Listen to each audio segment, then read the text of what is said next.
time now and they'll be here. I look. Not a sign that ever was. Has Mr. Moon got out of bed yet? There was a bump on the floor of his room a few minutes ago, so he must be up.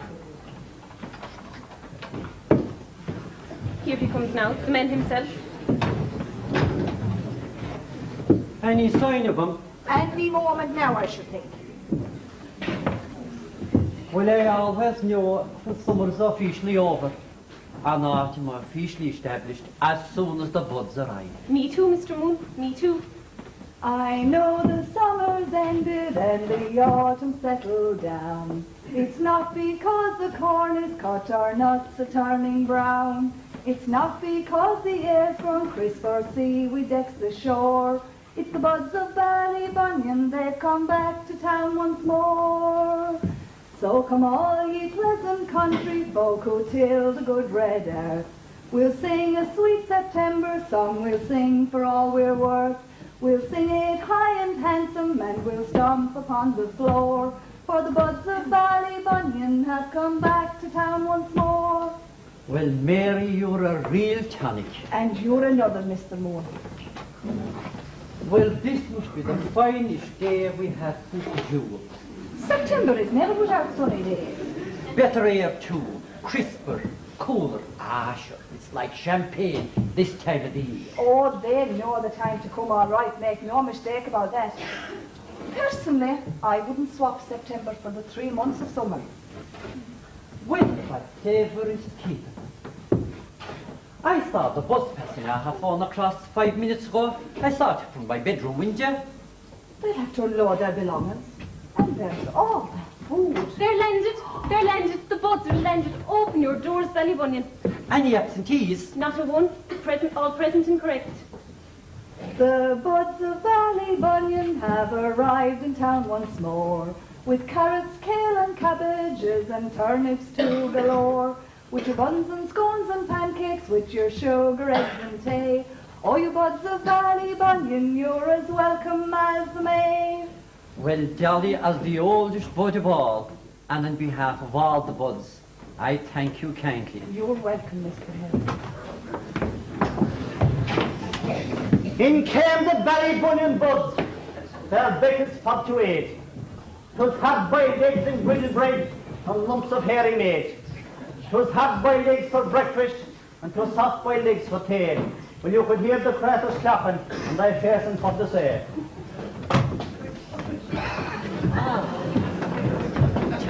How did you know? Tom, good to see you. Good to see you, Tom. Dolly, hold on.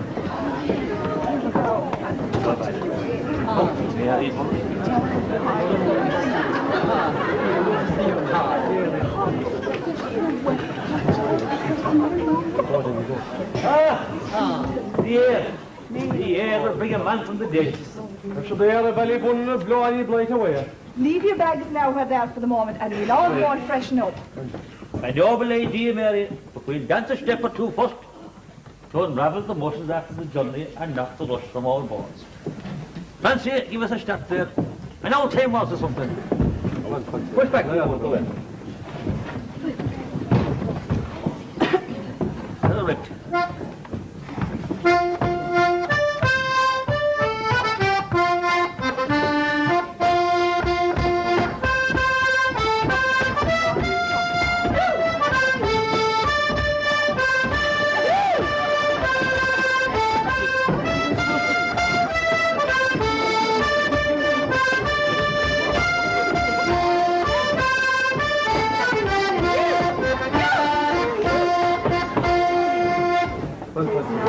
To see you all again this lovely autumn day. To each and every one of you my heart says come to stay. Come bathe in crystal waters where the green seas ebb and flow. In dear old Ballybunion where the shining waters flow.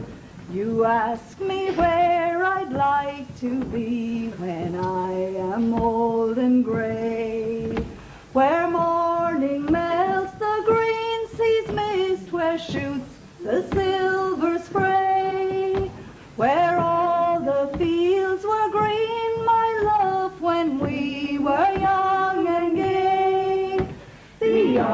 in Ballybunion on a bright September day.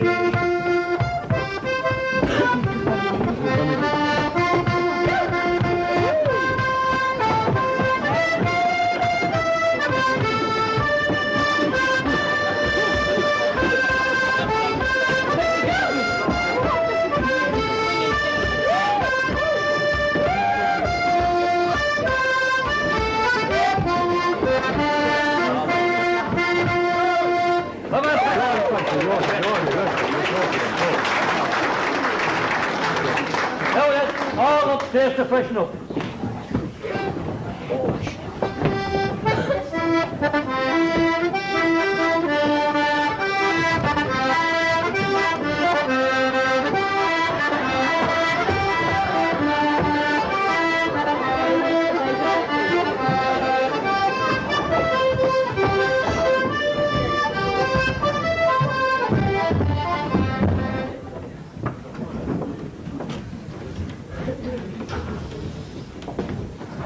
You're wondering who that lot have? I'm wondering who I am myself. I'm only the bosom of man. We don't count. I'm only no bag carrier, a message boy, a bum. Always an act for booze. But those now, that lot that went in there, they're different. They're the Buds of Ballybunion. Here as always for the fall of your holiday. But of course, it's an abbreviation for the Gaelic word Budder, meaning a sort of country person. This is their yearly break before the snows of winter fight in the hills. They bring with them their own eggs, bacon, bread, butter, jam, cabbage, spud, etc. They pay for the lodgings, and Mary or Day does the cooking. And they are, alas, the very last of their kind. If I come now for the evening stroll, I'll draw aside and introduce them.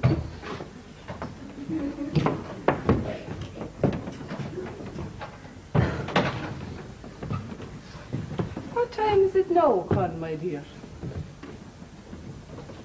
One thing but 2 minutes, my love, for 9 o'clock. Shall we turn, dearest? Ah, not yet. We'll do another round of the houses and then we'll turn. Whatever you say, Con, darling. Whatever you say. There goes Hans Summers and Molly his wife, a couple who never knew anguish or strife.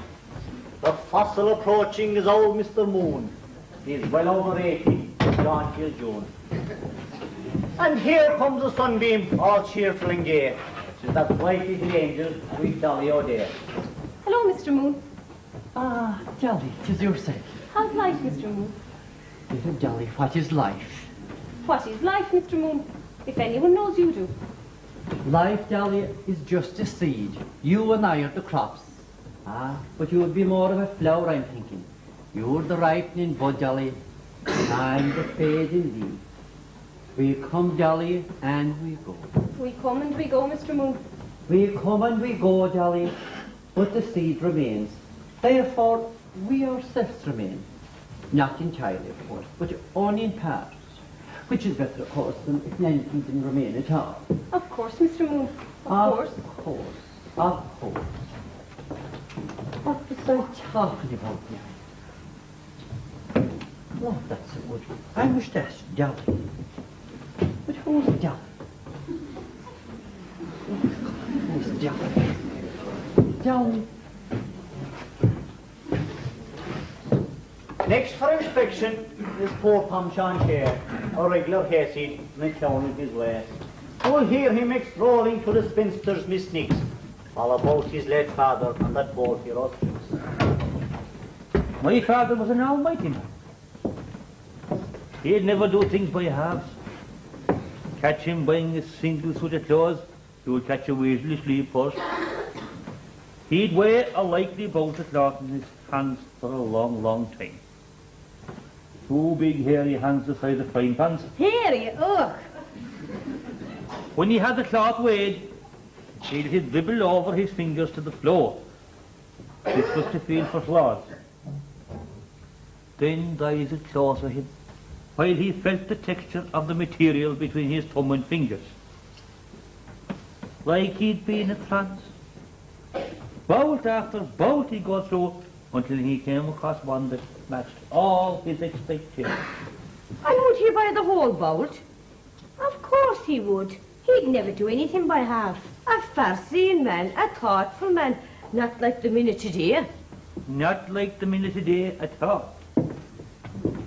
Men of today, my eye. Who'd want the men of today? Horrible hairy devils. Now here come a dog here, Mrs. Black and Mrs. Buns. Both be young ancient, I'll tell you at once. They both live alas with their daughters-in-law in constant confusion and permanent war. And how is your dear and darling daughter-in-law these days, Mrs. Buns? The same as always. There's no change in that quarter for you. And how's your own daughter-in-law? There's no change in that quarter either, I assure you.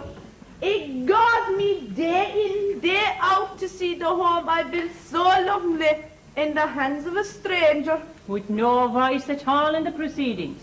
With no say at all, God pity us. Often confined like a common criminal to my room. I have often longed for death, Mrs. Buns. And how often have I prayed for a speedy release from that monster that turned my own son against me.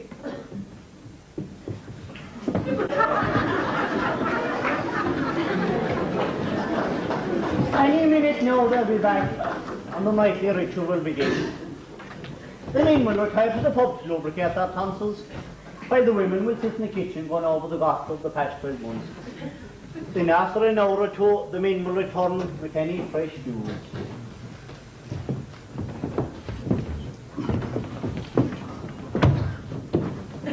You know, my father, when he'd be getting his hair trimmed, would forego the normal system of cutting. Let the bone be your guide, he tell the barber, and sure enough, when he was finished, he would get a better chance of finding hair on the golf ball. Balls and apples he'd be. Not one rib to be seen high wet and dry. You won't be long, love. I won't be long. I'll miss you. And I'll miss you, my darling. Bye for a while, dearest one. Bye, love.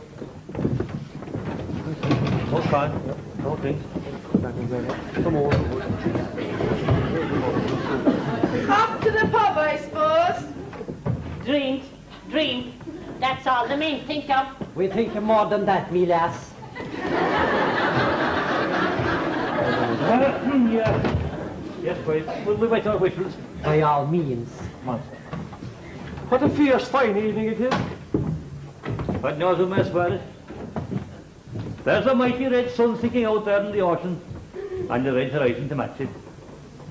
A red horizon, my father used to always say, was the very thing for fine, dry, warm days. Come on, Boozer. You don't want to be left there, do you?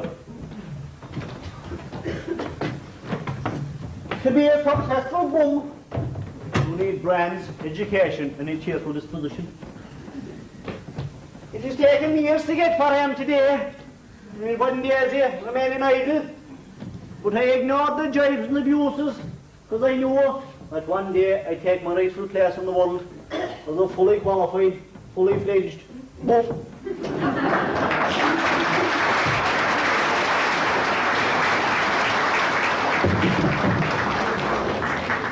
Please go over to this year, Miss Bessie.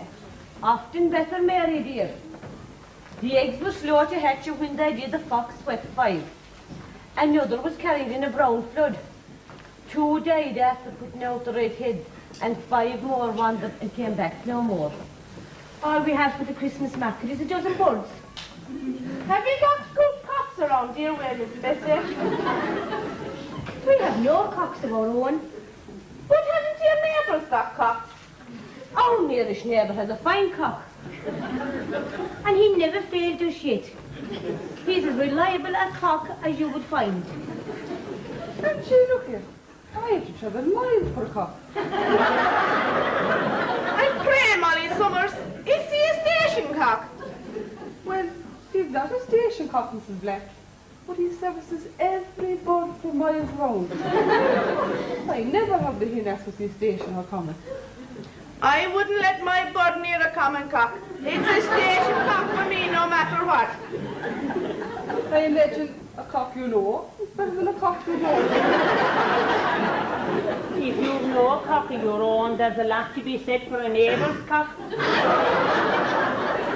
Well, you're all entitled to your own opinion, but a station cock is certified by a poultry instructress. So she ought to know. She's handling cocks every day. 'Tis all luck. You could be lucky with a bad cock, and a good cock could break your heart. You can't be the killing any cock. Oh no, cock is to be trusted. Well, my advice to you now, Miss Bessie and Miss Tessie, is to have no more to do with the local cock. When Ian Pinch starts to lie and passes her first egg, bundle her into a bag and land her to the nearest station cock. Make sure no hen has been serviced before you. Make sure you get the first daft of the day. And you'll never touch a common cock again. Shh, the men are coming. Say no more about cocks now. Now, will you tell me now, what happened to that fox they had away from Newmarket? Do you remember the lad that had the pony sellers? Oh, he's dead this year, past the poor man. Is he? But we just saw the place. She's living inside in the town now. You tell me, your man with the bald head used to play for Shan Ballymore. Is he here or that? He owns a public house now in Buttevant, and just 4 sons by fucking coach. Did any of the boys take up the hurley? God knows that the oldish lad will play with the county. They on to God, but it isn't breeding white all the way like so. Man dear, there is breeding in turnips. Breeding in turnips there is to be sure. And how the ladies? Fine now. You came to know harm, Con. Here, devil a harm moment. Only a belly full of lukewarm porter. My father often said that look. What about a touch of that poem, Tom Sean? The one who gave us that night last year. No, I'll tell you no poem, but I'll tell you this new joke we had from a fellow below the pub. You see, there was this fella. We met this fella in the pub, and he told us he'd the longest kick of a football ever recorded. This fella hails from the village of Ballyduff, and in the year 1920, he placed the ball outside his back door on a triple of grass, with a view to breaking the world record. He went back 40 yards in that ball, and he ran at it like a bull to a heifer. Well, he hit it a flake, and it soared into the sky where it burst. The cover of that ball landed in the Isle of Man. And the bladder? The bladder landed in Buenos Aires, outside the hall door of a whorehouse. Oh, shame. Well, it's my noble call, and I call on Con Summers to give us the song he gave us beyond the pub. Con, you weren't singing in the public house, were you? And why wouldn't he be here? Well, I never heard Con singing. In fact, we're going to hear him now. Come on, Con. It's not dirty, Con, is it? You're not at all over. It's about an old farm labourer beyond the stall. Come on, Con. Me don't stop there, Francis. When I went down to the iron bridge, a place they call the Strand, 'twas there I hired for 7 long years with the Bradys of Killan. The morning that I hired with them, 'twas plainly I did see. They promised me eggs and bacon, and they then shook hands with me. When I got up next morning, I heard a terrible row. 'Twas the getting up of Brady or the grunting of a sow. Hurry up there with the water, make a sup of salts for Nan. 'Twas ever and all the same old call at the Bradys of Killan. That's all I remember of it.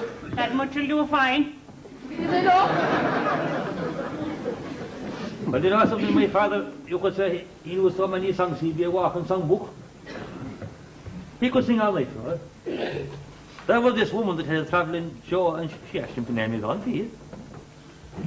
I remember on another occasion when he was... What about the dance? You'd hardly go to bed your first night in the house without Patsy Haley. Oh, Patsy Haley, that... Will you organise them there, Mr. Moon? You Let don't... us get up and we'll have to see. Call him back out. Get away from him. Hold it down.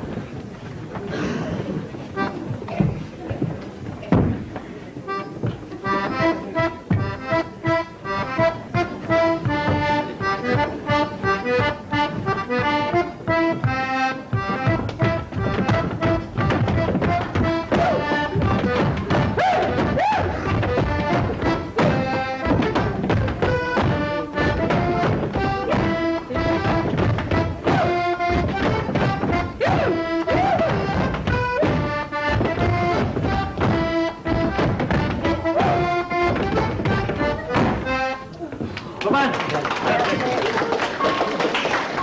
Come on. Come in. In the name of the Father, and of the Son, and of the Holy Ghost. Amen. Thou, O Lord, wilt open my lips. My tongue is now. Incline to my aid, O God. Glory be to the Father, and to the Son, and to the Holy Ghost. As it was in the beginning, now, and shall be, world without end. Amen.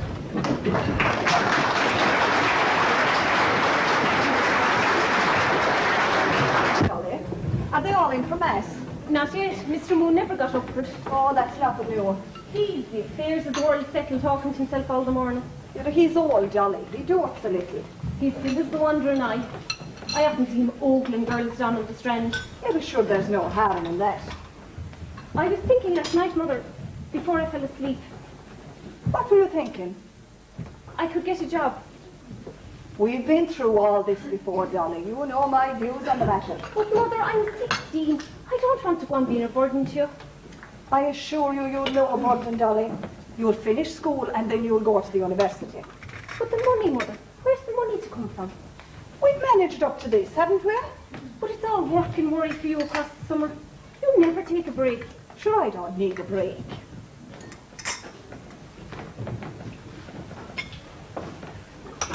Every penny wearing goes on me. And that's as it should be. You're all I have, Dolly, and I want what's best for you.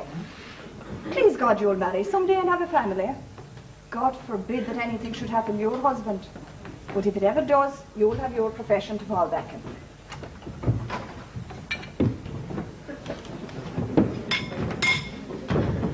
How's life, Mr. Moon? Dolly, why should I care about life? Why shouldn't you?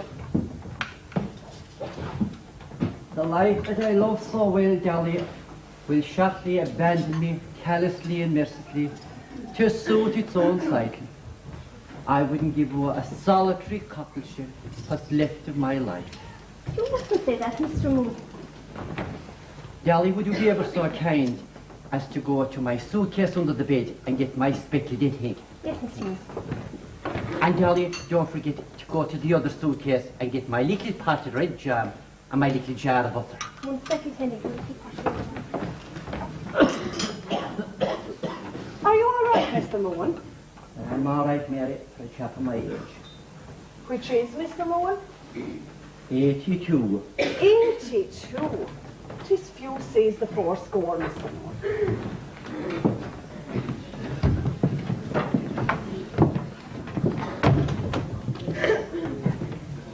My father, of course, would never be fobbed off with the vinegar and duckling. What sort of an egg was he eating? A goose egg, Miss Bessie. Nothing short of a goose egg would do him. And would he eat it all? Every last morsel, Miss Tessie. Not as much as a toothful to be seen in the tent when he was finished. But of course, he was a superior man. He'd never countenance wearing under his roof. Under no circumstances would he bore a man. I like him in that respect.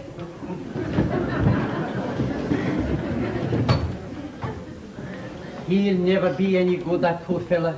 He's only the shadow of his father. But he's such a kind man. Kind, Such a gentleman. kind, Mary, but a pure egg. Good morning, Mary. Hello, ladies. Morning. Good morning. Oh, I'm killed from consomnia. In God's name, what is that? It means she can't sleep, and no wonder with the life she has. 'Tis a wonder the two of us are alive at all, and the persecution we get.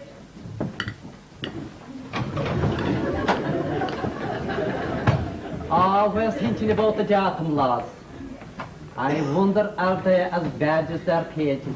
Or are those two the authors of their own misfortune? By all accounts, Mr. Moon, there's no harm at the equal of young Mrs. Bunce. And there's no wasp with the shooting of that young Mrs. Black. And why don't they leave? Leave at 75, leave your own hair. Sure, where is that for them to go? Only into the county home. Is that to be their thankful thing to their days?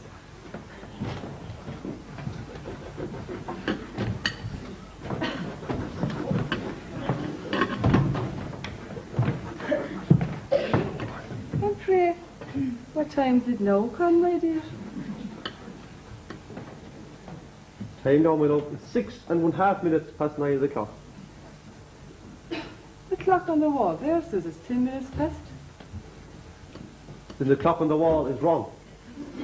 For this Swiss watch of mine has to gain or lose a second from the date it was put together in the village of Umpelsdank in Switzerland in the year of our Lord 1897. How much time is left us, Con? Con, my dearest one, my sweet Con the bonbon. We have left 13 days and 12 hours. How quickly time has passed. I'm sure that's the way of time. Still, we have 13 days remaining to win this more good quarter, and we're together. I'm looking forward to tonight. Oh, that's half as much as I am.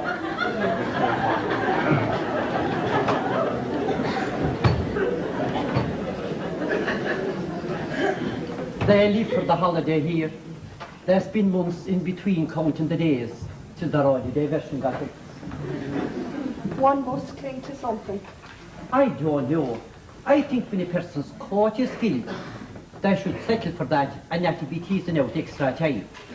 Isn't that a great way to be, Mr. Moon? It's fine to be so resigned. Thanks, Dolly. Boil soft, Mrs. Bunce. Yes, Dolly, boil soft. Extra soft, Mrs. Bunce. Same for me, boil soft. Extra black, extra soft. Here's a dollar to make 3. One for her and 2 for me. And 5 as soft as I can be. Extra soft, extra summer. I do it, yeah. You don't want them hard. I know, Miss Tessie. You don't want them hard and you don't want them soft. You want them in between. In between, exactly. In for next, in between.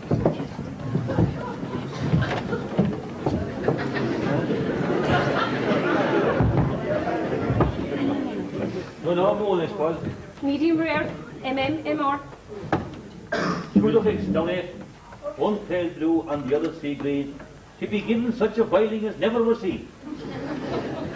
Hard for Tom Sean. Hard for me, Dolly. Hard as the locks of on. Hard as the hops of hen. Hard as 2 cannon balls. You go say so, Mr. Moon? You go say so. Time to wet the tea.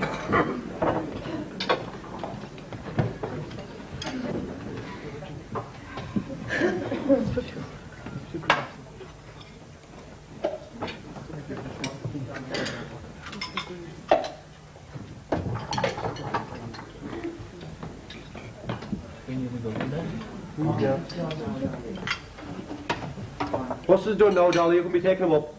Right away, Mr. Summers.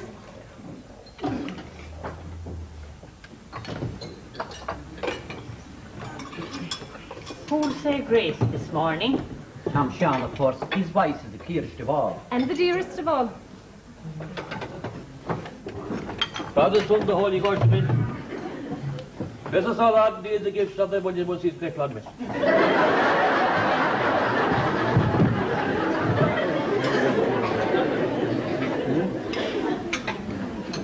What did the weather do, Mr. Moore? Well, you know, it was a finer autumn as ever came. And I think it will hold. My bones know of my advisors in that respect. And I think the outlook is good. One soft egg for Mrs. Bunce and one soft egg for Mrs. Black. And how long have we come here now? Oh, indeed, a long, long time indeed. Let me see now. I bet it will be 70 years. In for the Miss Mixes, boiled in between. You must have seen many changes over the years, Mr. Moon. Yes, not so many indeed. The date is the same as always. The weather is the same, and indeed the people are much the same. Medium rare, Mr. Moon. Thank you, Dolly. And pray, Tom Sean, how long have you been coming here? I came here first with my father when I was 10. My father used to kill a pig the month before. That pig we started and 4 of the finest, rakiest stitches, together with the hams and yams, would be transported here, along with 100 of eggs, a bunch of spuds, and a sack of flour for making pancakes. The rest of the victuals would be bought locally, like, peas and beans and carrots and parsnips, beefsteaks and mutton rashers. Mutton rashers? What are they? Chops, Kelly, simply chops. Where's the butter gone? But who would eat it all? The bacon, the ham, the potatoes, and the vegetables. My sainted father and my humble self. And where was your mother? She died when I was born, Miss Bessie. That left him and me so kind of thrown together. When we left here after the month, there'd be no flour left, no egg, and not as much bacon as had grazed the hinges of Mrs. Bunce's snuff box. Yes, for Tom Sean, one pale blue and the other sea green, and given such a boiling as never was seen. Thank you, Dahlia. But you didn't say how long you've been coming. My father it was that showed me how to cap my first egg. Tap gently round and round and round and round, as if it was your own head you were tapping. Then firmly thrust the spoon through the fractured area, thus removing the shell, with none on your lap, none on your fingers, and none. None on your hands? Precisely. You were saying, Miss Bessie? I was asking how long you've been coming to Ballybunion. I came here first when I was 10, and I'm presently facing my 50th year. So you'll be coming here for 40 years then? Well, not all told, you see. When my father died, I took to the bottle in earnest. And I fed the rag for about 5 years. 55 years then? Mathematically speaking, that would be correct. Would you say, there were years when I was here, and I wasn't here at all. There was never an hour when there wasn't a smell of whiskey off me. Funny for Mary O'Dare. I'd be growing days in this very minute. She kept the bitings up to me, and my bed was there, always clean and soft and warm. I was able to go back to my farm at the end of September with some semblance of health. You mean over-farmed? He means he's learning to take his drink in civilized manner. Here. I was a walking brewery. And when did you see the light? I remember the day exactly. I was sitting with a glass in my hand inside in the Atlantic Bar in the Snuggle Course for now and see me. These two fellows came in and called for 2 bottles of stout. And says one to the other, did you see that gander Tom Sean share lately? No, says the other fellow, hadn't you been a bit hard than ganders? I'd say he was more of a junkie myself. And then said the second fellow, but isn't a junkie a useful chap? I knew then I wasn't fit company for manners based. I was only a drunkard, a messer. Men do what they like. The drinking laws are the same for both sexes. Well, I've never crossed the door of a public house, and neither have I. Sure, there's no one to stop you. Yes, there is. Pray who? Men, that's what. There's nothing but men. Big, rough, hairy men. Mostly dirty and mostly drunk. Present company accepted, of course.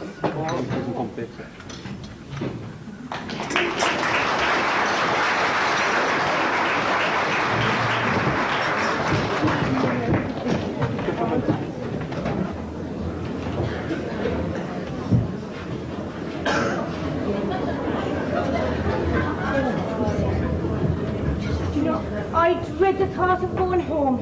Which home? Oh, please, Bessie. That was never a home. I never even slept there. Well, legally it is your home. He was and is your husband. Legally. Well, legally or otherwise, the marriage was never consummated. How long has it been now? 2 years. Do you wish to talk about it? Oh, I never want to talk about that. Never. Okay, Mina, come on, let's move on quickly to the caves.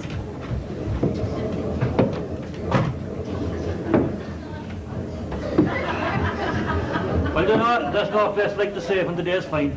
Well, I think you paddle today till the old legs give out to me. Me too. Me too. Tell me, can you not swim? He swim like a stone. But my father knew. That was the swimmer. Of course, he'd arms like iron. Like a whale in the water he was. Snapping and diving and spitting the salt water over his mighty shoulders. A powerful swimmer, to be sure. He could swim to New York for it.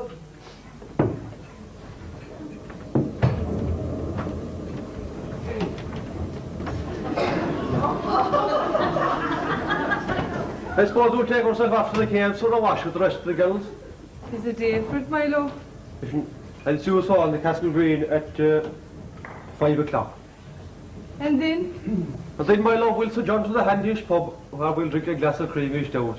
It'd been the very thing to put a fine edge in a body's appetite. Away out, you know.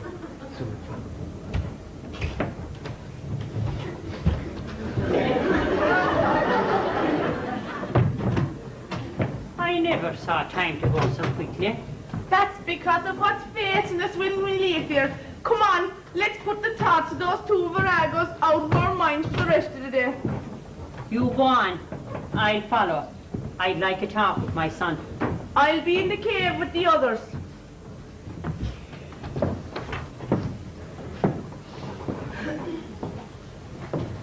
It's time we had a talk, son. All right, Mother, we'll have a talk. I missed you this morning at Mass. I know, I slept out. I said a later Mass. You feeling all right? I survived. There was a game of poker last night. We played till 3 in the morning. Got drank till the same hour. I have a terrible head today.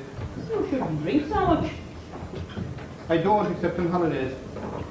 You have something in your mind. I can't stay with my daughter-in-law any longer. Mother, we went into this before. You have no alternative. It's hell. She treats me like dirt. Ignore her. How can I ignore her? And we live in the same house, eat in the same kitchen, and wash in the same sink. Pretend she isn't there. Find refuge in prayer. Offer it up to God. Ah, what sort of talk is that? I need help, not penance. I'm old and tired. I need comfort and nourishment. And you tell me pray. I've been praying all my life, and this is what I wind up with. A cold room, a corner out of the way, unwanted, while they wait for me to die. You must help me. Me? Yes, you. Who else? You're my son. But I have nowhere to put you. I know it's a terrible thing to say, but you're not my responsibility. Not anymore. Then whose responsibility am I? You're married, sons. It's all in the will. Wasn't I witness? You signed willingly. In my presence you signed. I did, I signed. I didn't know what I was doing, but I know it now. No, Mother, don't go on. Each of us has a cross. What cross have you involved me? This is my cross. I said goodbye to people, goodbye to love, goodbye to family, the day I erected this barrier under my chin. You can't be serious. I might have like the right to be serious too. This collar might be white and stainless, but underneath there's a hat with blood, as red and as rich as any, and you say I have no cross. What is to become of me? You? Yes, me, your mother. What can I do, Mother? I have nobody. You have God. Ah, where is God? Everywhere. God is everywhere. But you're my son, you must help me. I know I'm your son, but first and foremost, and irrevocably, I am a priest. Whatever little is left after that is your son. So I take help from nowhere. Highest platitudes. And nothing more.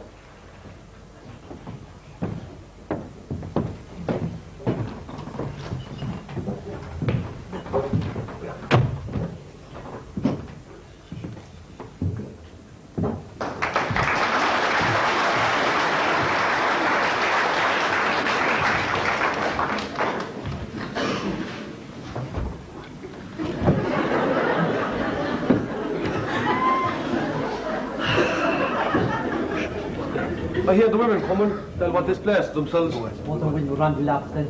Lord save us. God, the water's awful cold. And you expect to be hot with the summer gone these past 2 months? Oh my gosh, come on, I get pneumonia out of that. Aye, we had first at night.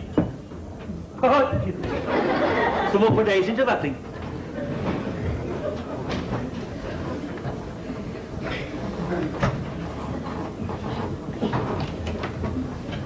You, Conlove. You. Are you looking for me, Conlove? You. There's no one here. I thought I heard his voice. I hope they're not spying us. I'm not going to see it, Orange. Con would never do that. Oh, the merciful release of a loosened corset. Well, there is no freedom so sweet as the freedom of a belly relieved. I suppose I should tell you of the gift of the annual ritual. When the women of the party ceremoniously washed themselves in the rock pool under the old cashew. Naturalising the way the people up here in the rocks, from which I can see all, or nearly all. Someday, when I have enough quarter blank, I take a run and jump into the middle of them. It's freezing. Oh. I never remember to be so cold. The old people used to say there's no good in it unless it stings. My mother, Granny Butcher, used to say that warm sea water was a mass of germs. But there was every kind of a cure if it didn't make you shiver. Oh, she's making me shiver all right. Missy, control yourself. You see how the occasion makes young women of old. Shortly now they will immerse the lower part of their bodies in the tight cold. This calls for courage and perseverance. For please to remember that bitterly cold salt water will suddenly be spattered and splashed on the most private and most sensitive and most foreign parts of the female body. Come on now, who's it first? Mrs. Bunch. You are tall for that. I couldn't stand it. Mrs. Black is the very lady for that. No, my heart wouldn't stand it. Behind you. I know what we'll do. We'll draw lots. I'll stand around now without moving. Eeny, meeny, miny, mo, catch an Egypt by the toe. If he screeches, let him go. Eeny, meeny, miny, mo. This is not what you want. Come on, girl. Let's get you.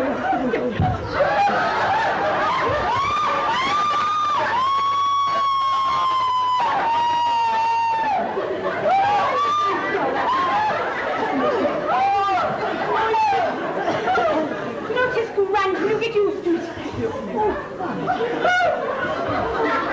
Oh, pass the floor.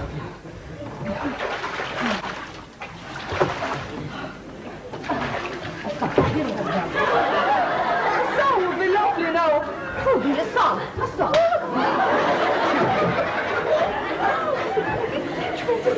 Goodbye to Ballybunion, where the green seas ebb and flow.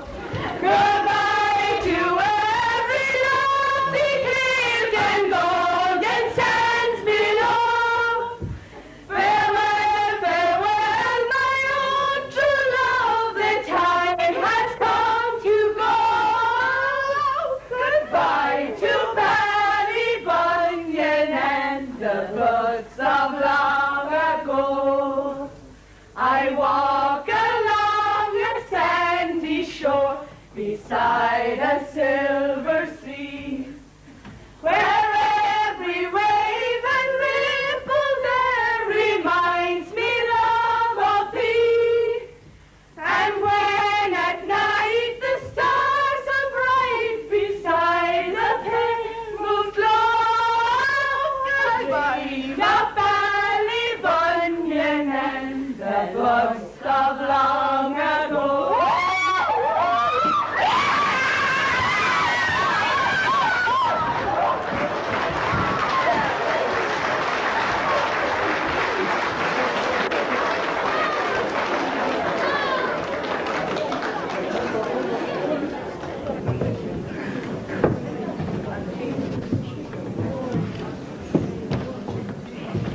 My father used to sit here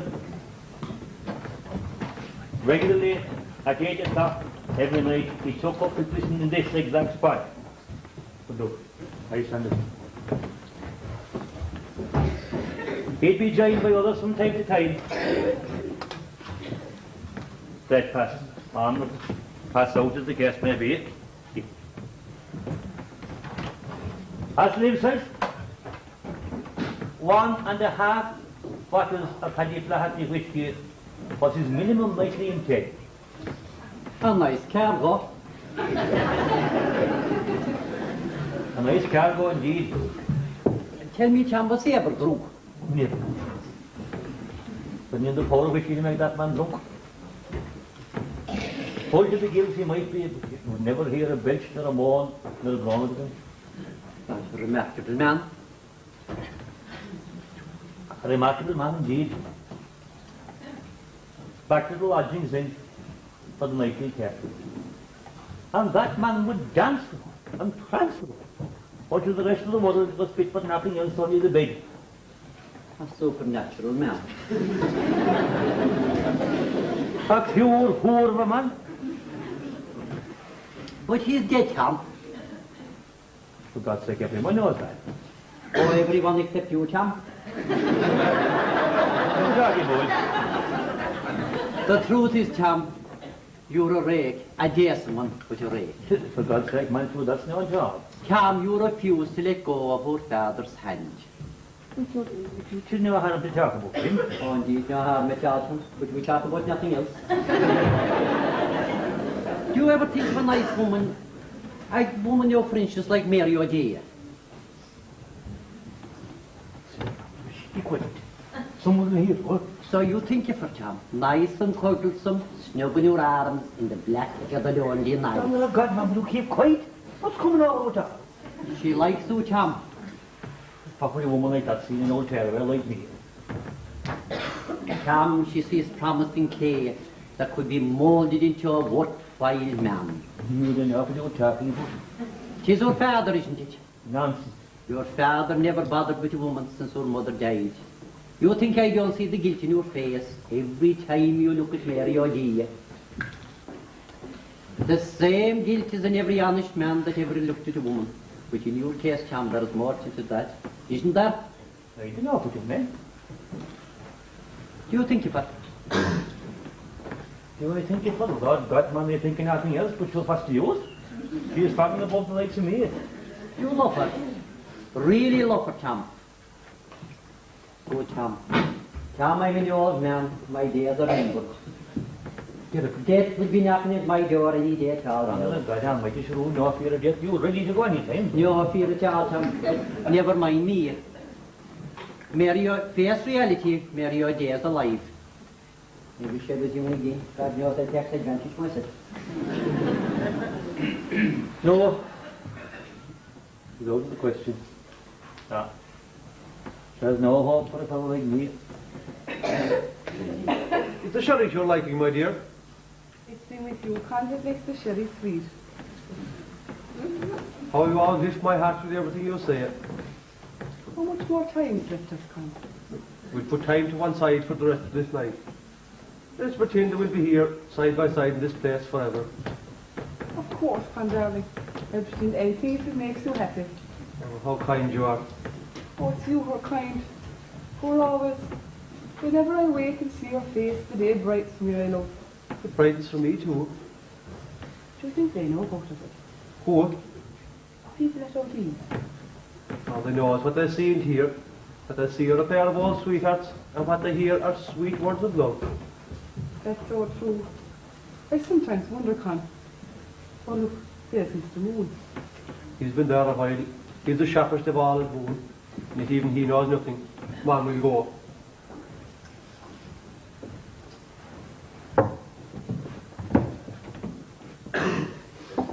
There you are. Good night to you. Good night. Good night.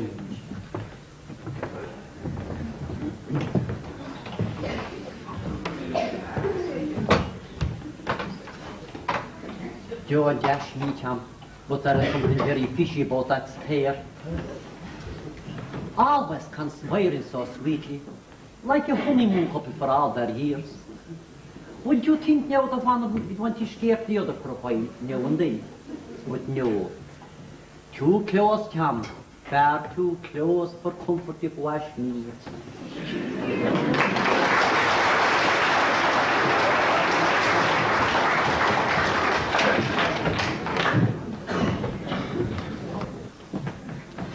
Did you see the lady in the Strand today with her two-piece bathing suit and her belly as bare as a newborn baby's bottom?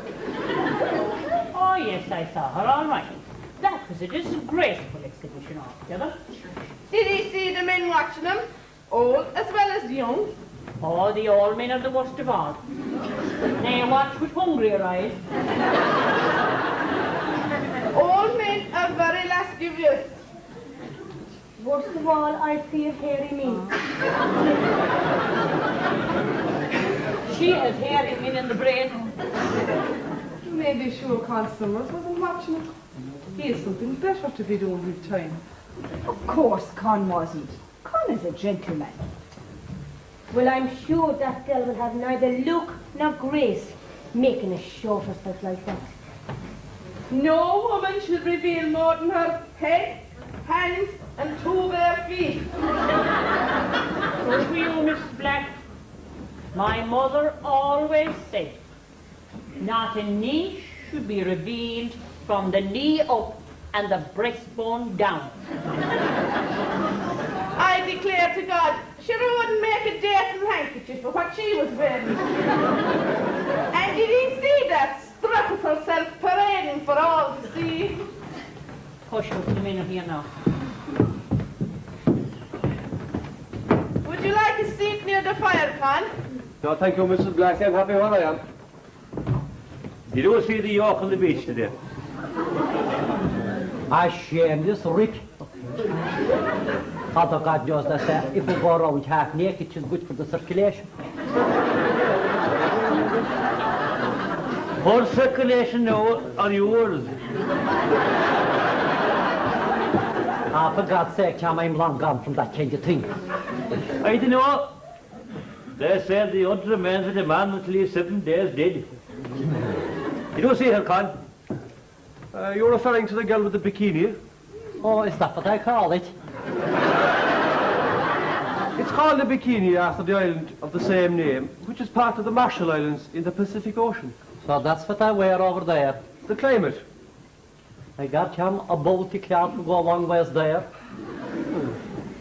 Isn't anyone going to sing tonight or dance or tell a story? A story, it's what I want, and Tom Sean is the man to tell it. Oh yes, Well, now, who could refuse to tell of a story when Dolly or Dave asked me?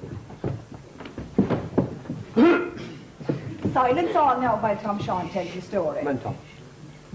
In the townland of Acushna in North Kerry, there lived a widow woman with 3 daughters.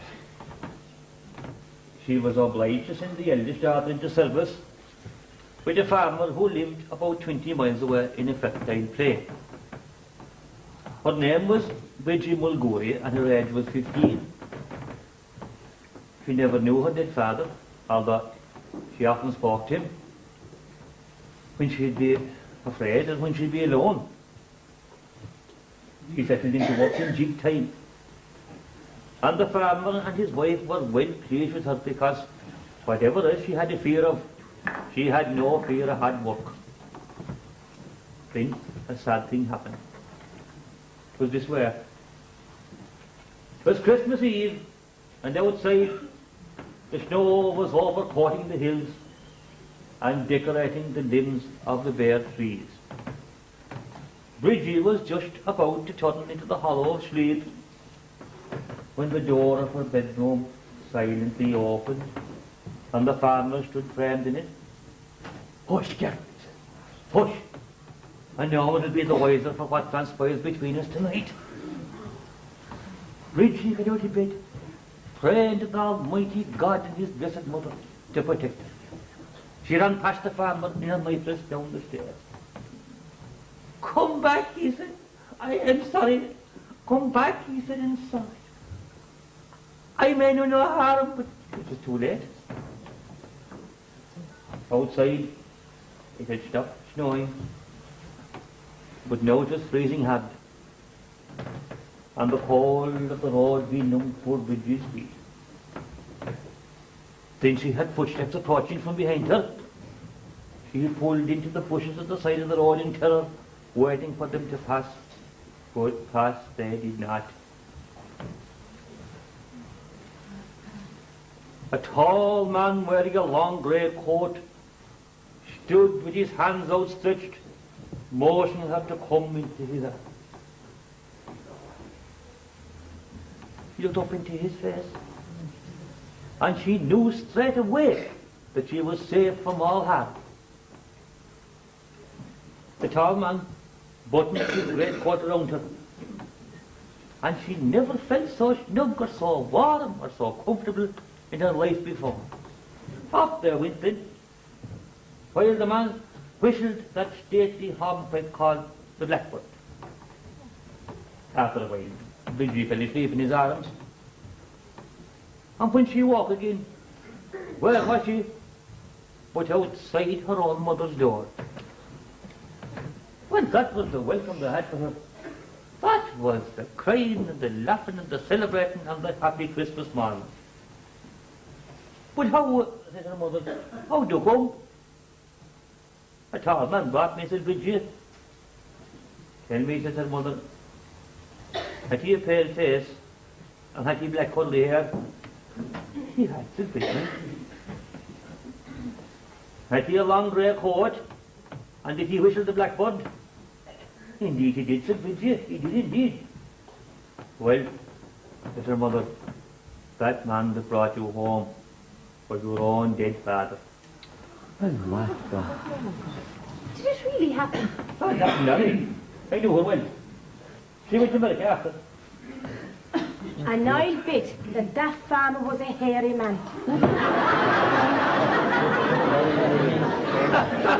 Well, after a sad story now, I think a dance would be the very thing. Very thing, That was Mary. your harm, Miss Boy. Would you endeavour to drag me around the floor? Indeed I would, Mr. Moon. Go back to the home.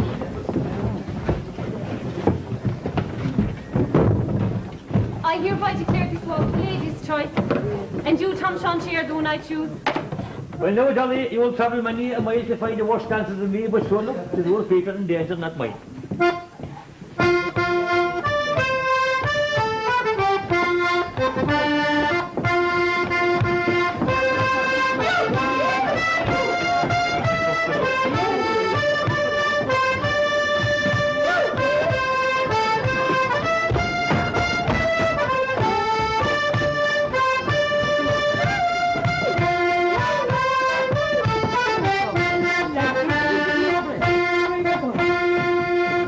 Walk along a sandy shore beside a silver sea, where every wave and ripple there reminds me, love, of thee. And when at night the stars are bright beside the pale moon's glow, I dream of Ballybunion and the buds of long ago. I dream of Ballybunion and the lonely castles there, the seabirds crying overhead high in the scented air. And so farewell, my own true love, the time has come to go. Goodbye to Ballybunion and the buds of long ago.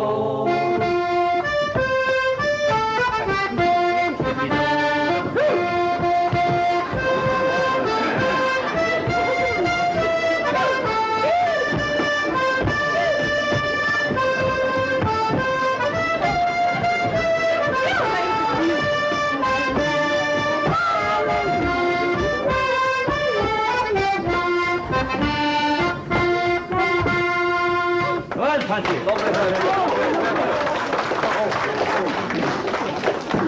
Mr. Moon, will you be my next partner? Well, Gally, I'm really sorry, But my next partner is going to be my baby. He's only starting, Mr. Moon. I'm too afraid to go to bed some night and never wake up. Afraid of what? Afraid you'll never wake up. I have a clear conscience. I'm ready to go off when I'm in college.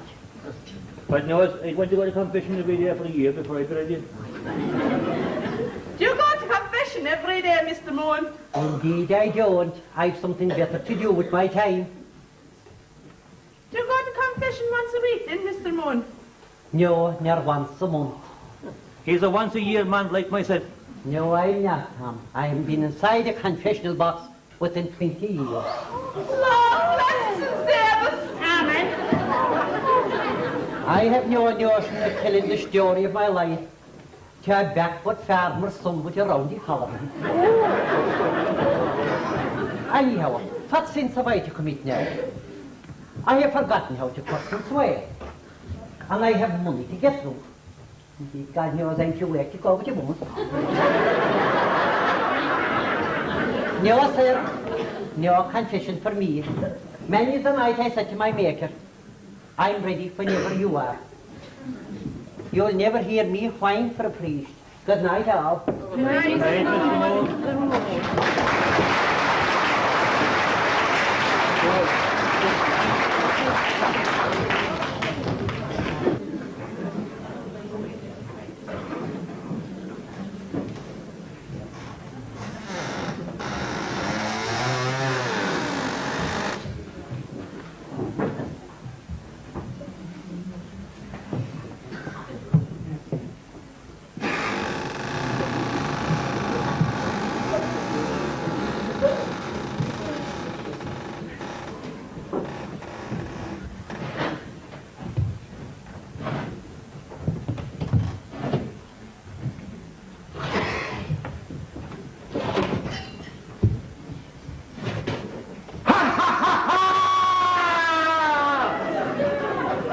My name is Death.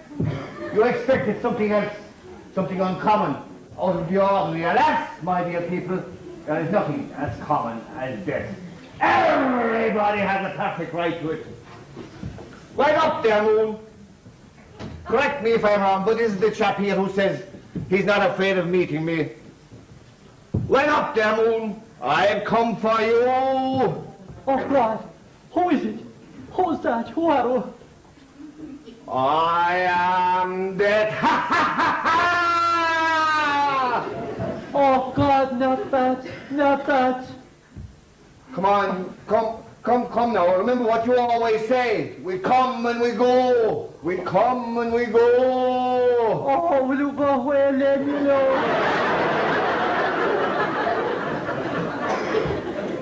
I can't. Nothing personal, mind you. Just get into your head. I cannot leave. On my own. Oh, I can't you? You know why. Come on, be a man. Get ready. No, no. Come on, if everybody behaved like that, we'd never get anybody dead. No, no. And I have so many people depending on me, Moon. Undertakers, grave diggers, florists, and I have other people to visit this night. No, no, no. For you're neither a great saint nor a great sinner. You know that, Moon, don't you? Yes, oh, I may know. Then come on. No, no. And what's that other one of yours? Ah, yes. The life I have loved so well will shortly abandon me, callously and mercilessly, to suit its own psyche. And how that you finish it off?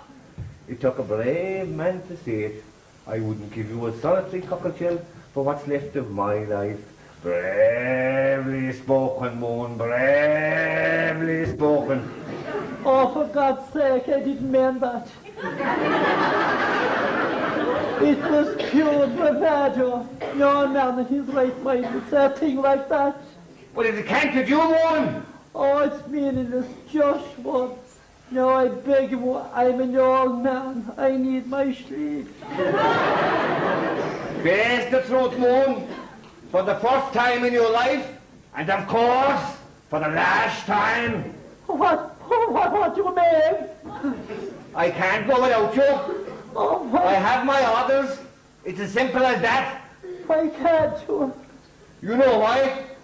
Oh, but I'm not ready. If I got a penny for every time I had that, I'd be a millionaire. Look, I need a little more time. But why do you always say you don't care then? I said to hide my horror at the thought of her. I think of nothing else lately. I cringe, I tremble at the awful prospect of going away out of her. I'm a liar, a bluffer, and a boaster.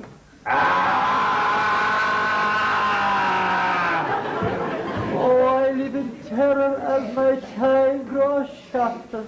Here's your hat. Let's get out of here. No, never, no. You can't escape it. There's no way out. Look, I tell you what, give me a few more days.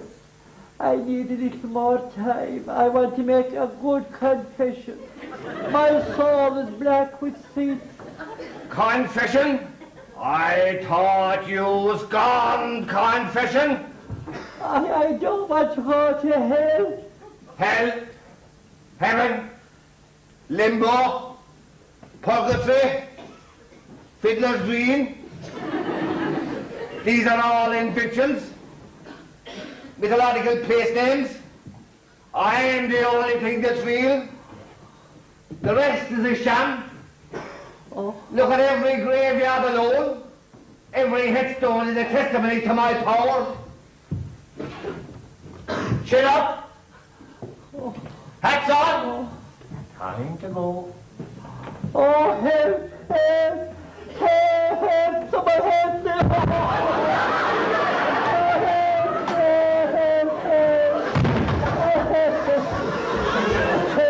Charlie, the ward to me, your friend, come on. I do not say. Oh, he was here. Who was here? Oh, dear Tom. He was here. Here, that was your imagination. Oh, he nearly carried me off, Tom. Look, Tom, he dragged me from the gate. He cut my wrist. No, Mr. Moon. That was your own doing. You were struggling with yourself.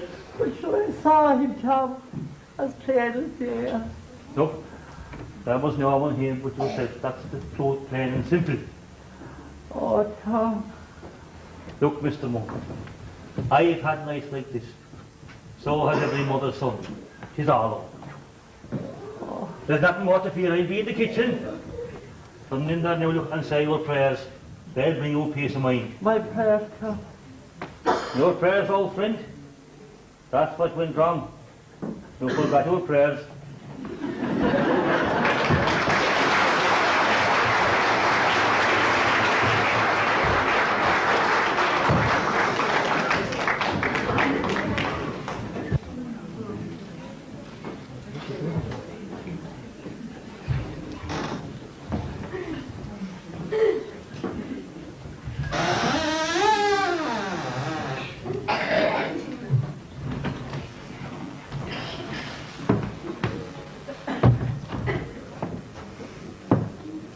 Bessie is gone in search of Tessie. But Tessie, poor thing, has gone back to her wedding night. The night she left her husband, poor mutt love, without consummating the marriage. Our marriage, of course, was one of agricultural convenience. In other words, to the match. He cleared the way for her brother Quant to bring in his own wife. On that memorable night, Tessie walked 5 miles across the countryside, dragging her heavy suitcase after her until she reached home.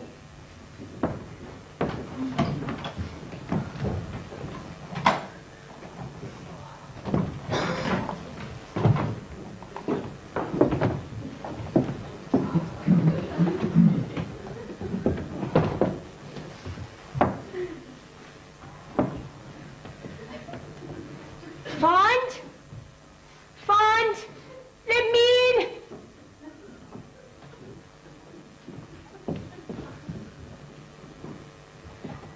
Fond, let me in.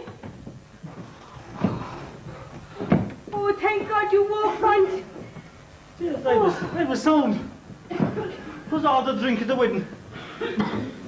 What are you doing here? You're supposed to be in your husband's house. Oh, I know. I've had a terrible time. It was hell.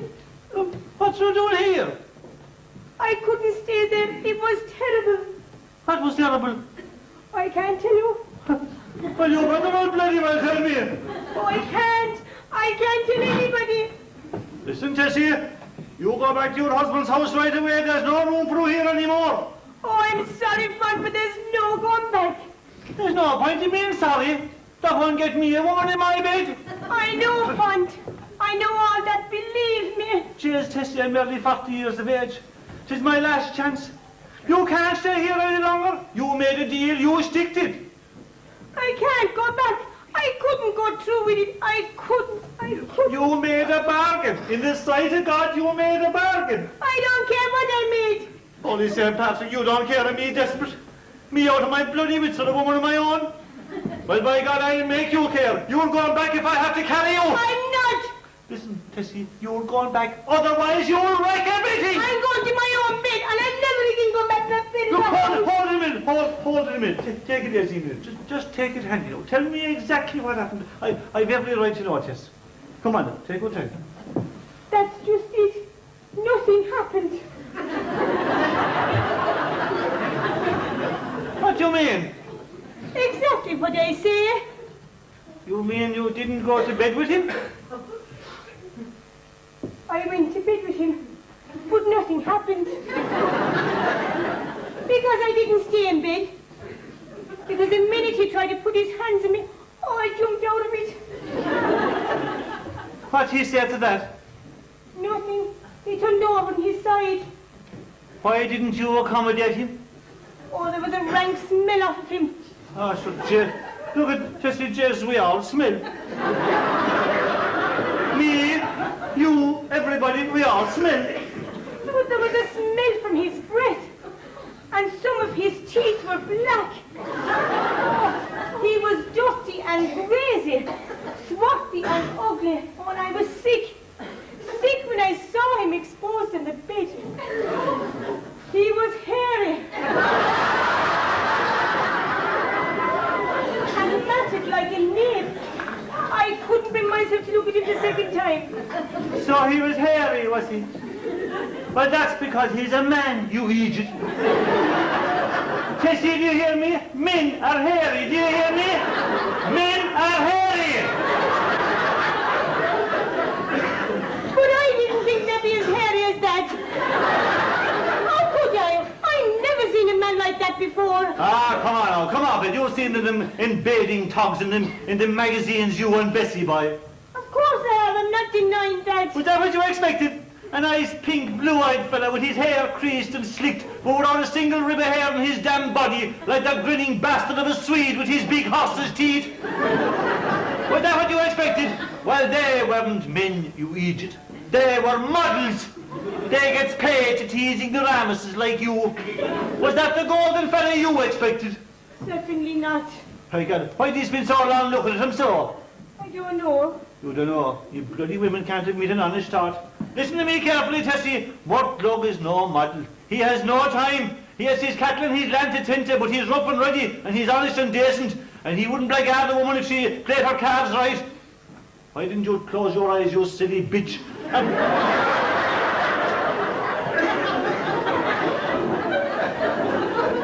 And pretend he was the golden fella, like 1,000 women before who did. Make up your mind, you're going back. I'm not.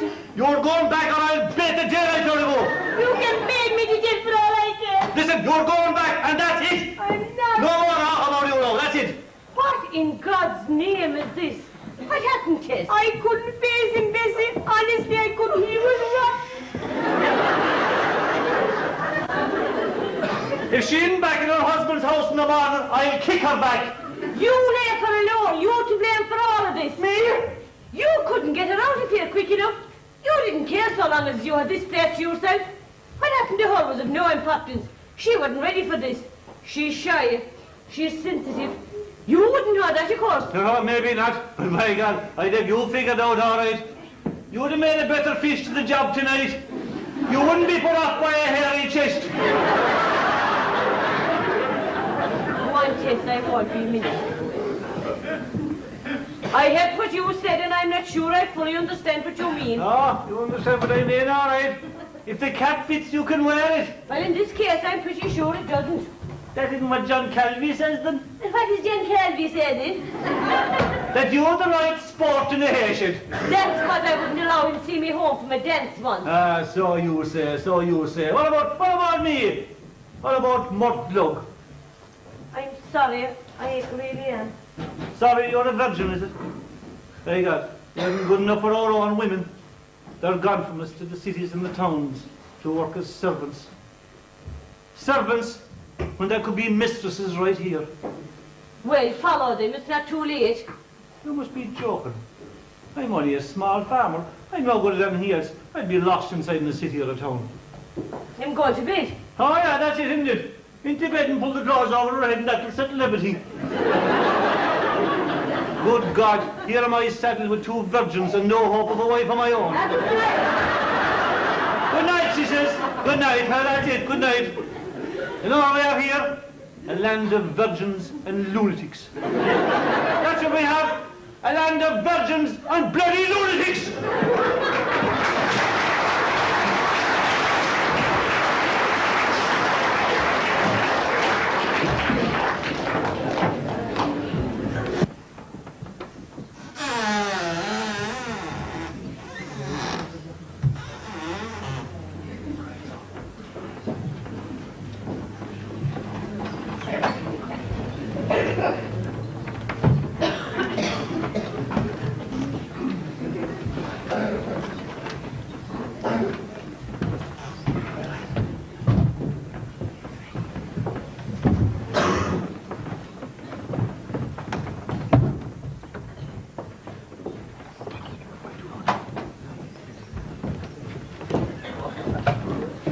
Sit by the fire, ladies. I'll be making a cup of tea after the rosary. Jolly, will you see if Mr. Moon is awake? Yes, Mother. Why, he's here.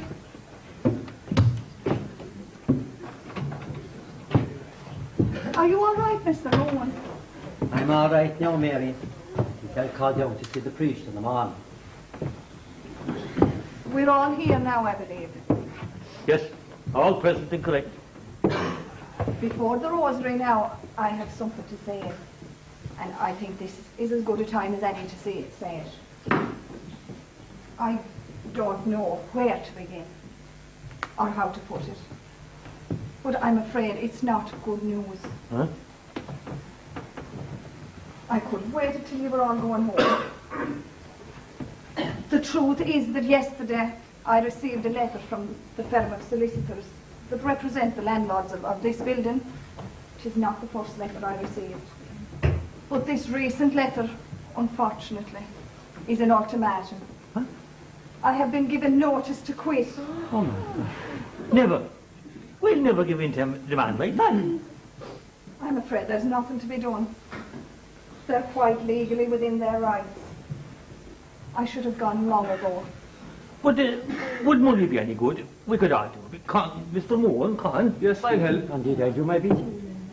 Oh, it is not as simple as that. You see, the owners have plans to turn the place into a fun palace. Oh my God. The Atlantic Fun Palace. Oh my God! How ridiculous! Poor Ballybunion.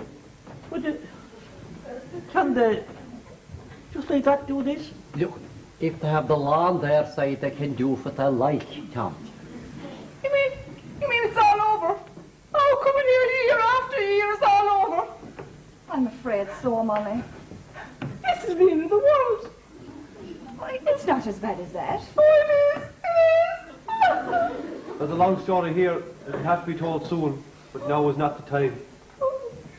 All I'm asking is what they propose to give us in return for the things they'll be taking from us. But now, it's not as if we're being evicted. There'll be goodwill money, I'm sure, for Mammy. And none of you have any difficulty in finding other accommodation. That isn't so. Bessie's right, that isn't so. And I'm going to tell you why. Nobody wants the Budries anymore. We looked upon as nuisances with our cabbages and eggs and spuds and bacon and our countrified comings and goings. we're out of step. This house was the last refuge of the Buds, and now it's no more. But you'll have guest houses and hotels. That's not the same. Ours was a whole way of life. It was a culture in itself. That's why I asked what they proposed to give us in return. Oh, I'm afraid they're not obliged to give you anything, Miss Nix. So with one letter, a solicitor's letter, they can annihilate us, destroy our songs and dances and stories, a way of life that has been ours for generations. Progress, they call it, is as blind as a bat and as deaf as a stone. Ballybunion will never again be the same. For us, no. But for the young people, who like noise and excitement and all things new, 'tis jolly as world now. We had our fling. It's wrong. We should have a saying what becomes of us.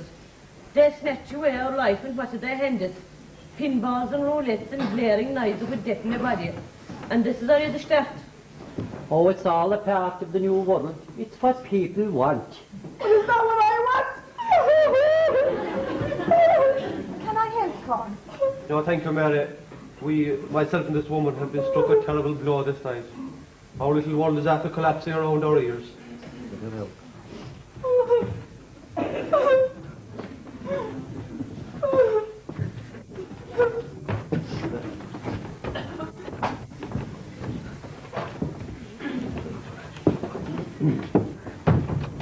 I never dreamed it would affect him like this.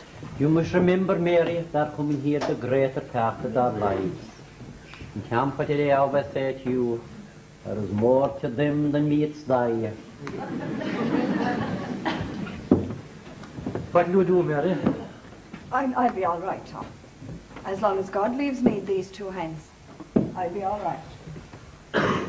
What do we do now? Our sanctuary's gone forever. Pray. Pray harder than you ever prayed before. It is the only course open to now. But 'tis a terrible blow. Notice to quit at our age. Pray. Remember, God never closed one door, but he opened another. I still can't get used to the idea. I can't believe it's never to open again. What will we do? We'll think of something. God is good. And what about Punch? What about him? Well, you know he brings in a woman while we're away. Yes, I've noticed the touches here and there. And what is to happen now? Perhaps we should stay away. Forever? It might be best. But how? Where? Shh. There's always a way. What's going to happen to you, Mr. Moon? No need to worry about me anymore, Dolly. I'll be all right. And what about Tom Sean? Oh, we have to do something drastic in that respect. And we'll have to do it soon. What do you suggest? Dolly, you should place your cards on the table. You think he might? Oh, I think there'd be no holding him back. If who could get him started, but getting him started won't be easy. I'll get him started. Ah, that's the spirit, Dolly. Remember the moment he barks, that your mother is the highest heart in his head.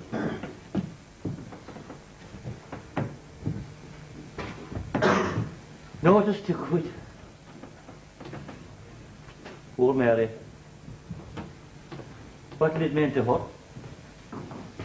And what did it mean to me? Could it mean that I would never set eyes on Mary O'Day again? Father had be purgatory. Not ever to see her again. That wouldn't be purgatory. That'd be hell. Sheer hell. In the name of the Father, and of the Son, and of the Holy Ghost. Thou, O Lord, wilt open my lips. I don't Incline to my aid, O God. Glory be to the Father, and to the Son, and to the Holy Ghost.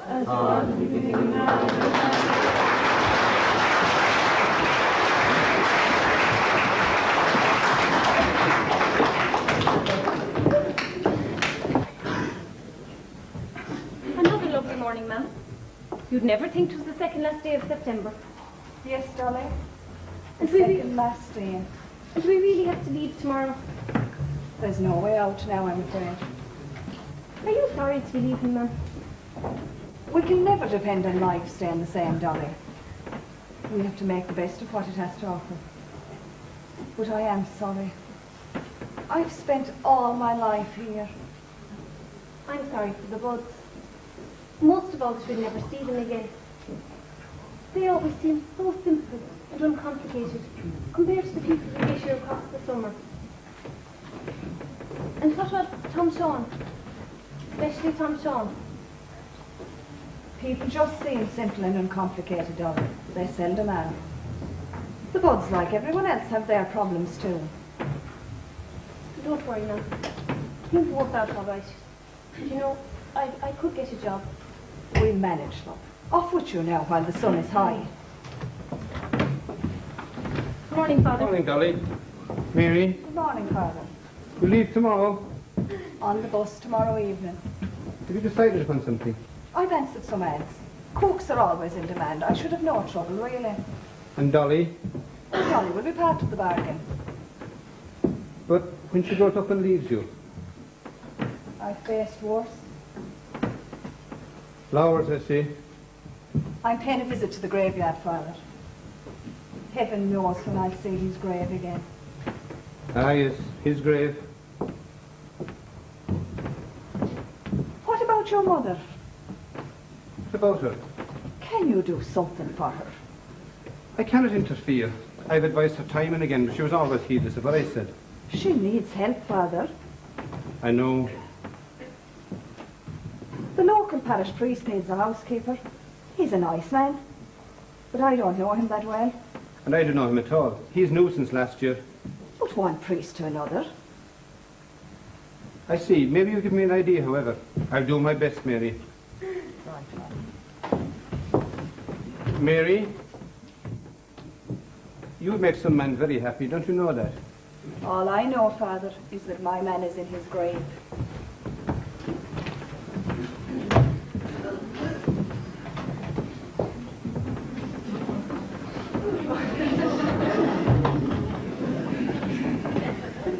Tis a beautiful morning, Mrs. Bunce, but I'm sure 'twill rain.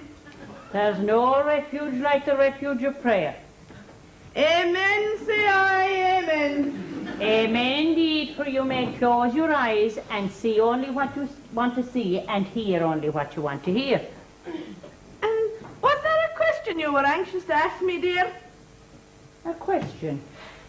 Now let me see. Did our Lord ever turn his back on his blessed mother? Never in all his 33 years. Did he ever refuse her anything? Never. Oh, thanks be to God. Sure, miracles he performed for her. Miracles for his mother.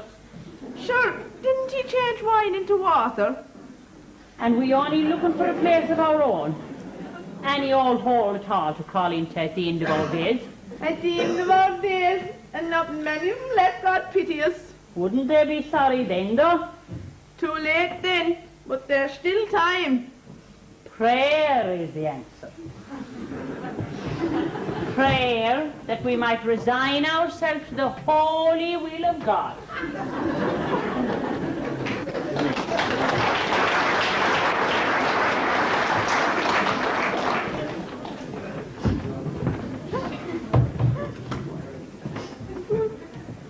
Good morning to you, Father. My dear Mrs. Summers, it's not the end of the world. It's the end of our world, Father. But there are hotels and guest houses, and you have each other. Have we, Father? Have we, Con? Have we each other? No, my love, you'll only upset yourself. Oh, it's God's way of punishing us, Father. We couldn't have looked. I always knew we'd finish bad. There's no consoling her since Mary O'Day gave us the bad news.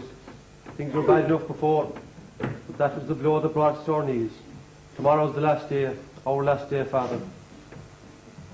What does she mean when she says you couldn't have looked? There's a long story here, but it will have to be told soon if we're ever to have the grace of God again.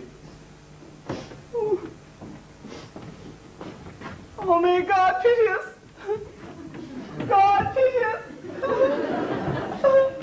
God is merciful. Don't ever forget that, Mr. Summers. He is, Father, but neighbours are not.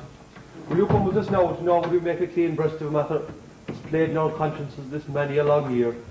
I'll go with you if that's what you wish. We'd appreciate that. But perhaps you might not be so hard as yourself when our tale is told. My calling doesn't allow me to be a hard con.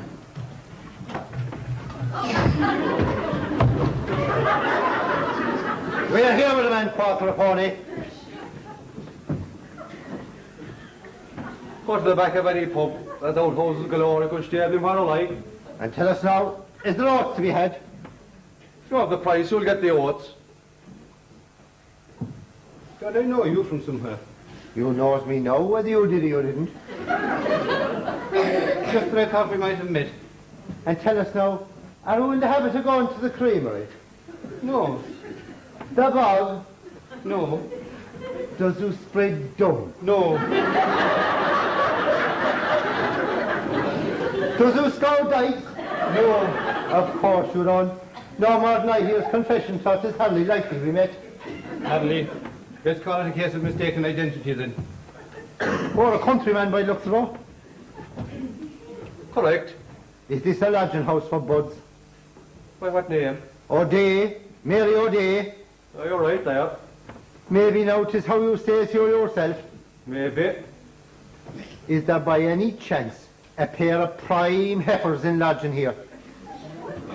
Could be. Aha, could be, you say. Could be. By the name of Nix. One Bessie and one Tessie. Oh, they're there. God spare you the health. I think I know you. What you knows, you knows. What I knows is I've a pony and ton tackle and a woman to find. Do you answer to the name of Glug? Mort Glug? Bullseye, countryman. Bullseye.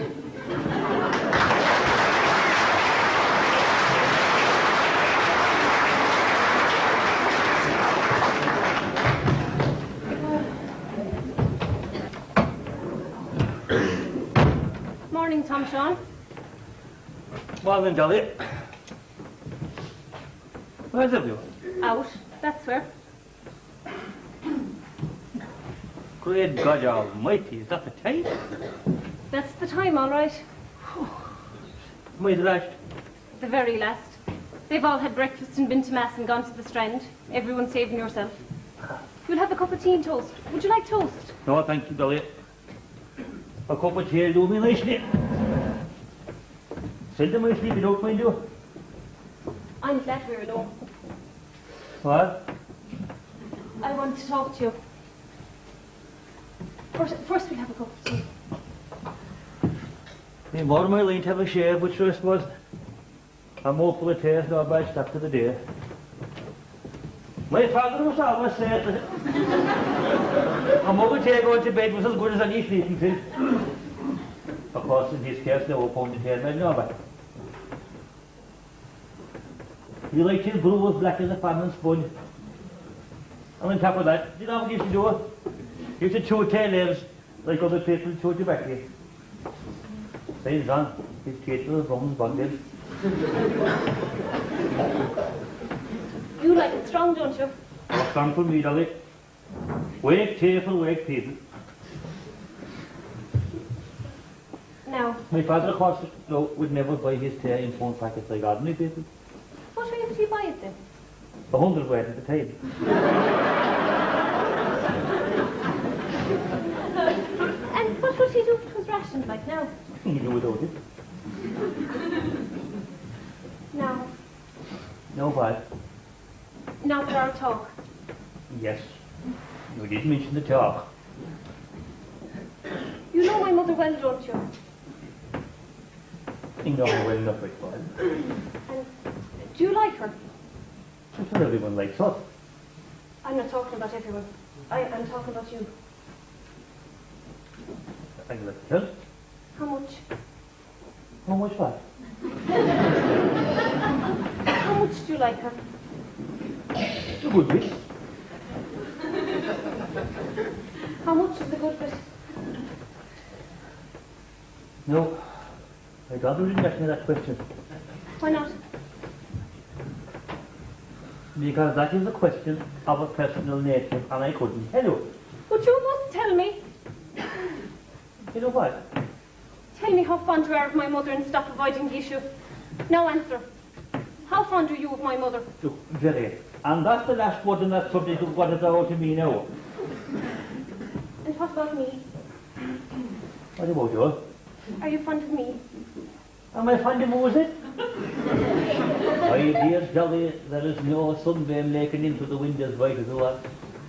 I wouldn't give her small toe, Jolly, no day for all the drinking Guinnesses brewery. I wouldn't give her more than smile for all the diamonds in Kimberley. Just talk like that. My mother ain't for spooning in no time. Oh, jeepers, I couldn't do that. Just you couldn't do you. Everyone knows I'm fond of you. I'm fond of you too. And my mind is made up. You, Tom Sean Shea, are going to marry my mother. God's name, Jolly, let me go. You're nothing but a great big cowardy custard. I'm ashamed of you. Now sit there and listen. Sit. Do you love her? Do I love her, is it? Nod your head if you do. Shake if you don't. Do you love her? Then you must tell her. You must.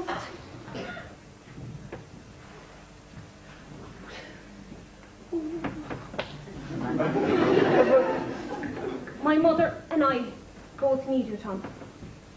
Surely you're not going to leave us now. Now that we've nothing. Oh, no, I could never do that. I'd never leave you. Then you'll tell her. Okay, but almighty. For my sake. You don't know what you're asking. Please. For me, Tom. What would I say? What words would I use? You just walk up to her and say, I want to tell you something. She'll say what? And you'll say, I love you. I love you.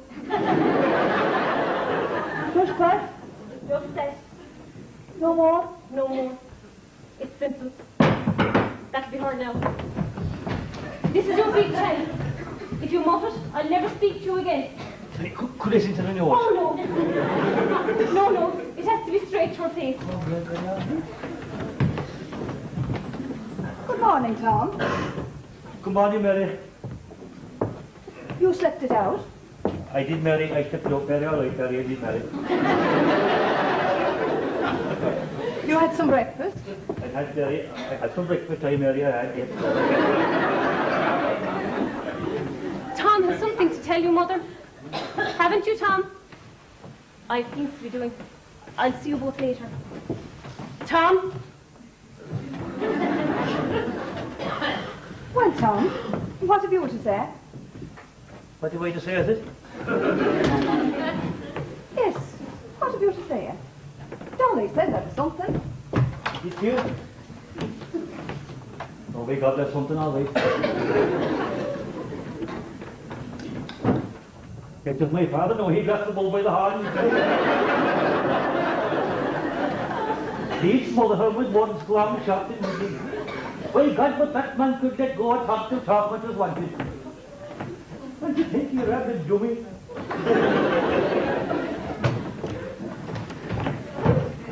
Well, Tom, I'm waiting. I was thinking about my father. What a great talker he was. He could go on forever. I'm sure he could. What reverend devil? But you yourself have nothing to say, is that it? Oh, I have. I have. Then say it. Did you say I say it? That's what I said. That's what I thought you said, all right. Say it. What did I say?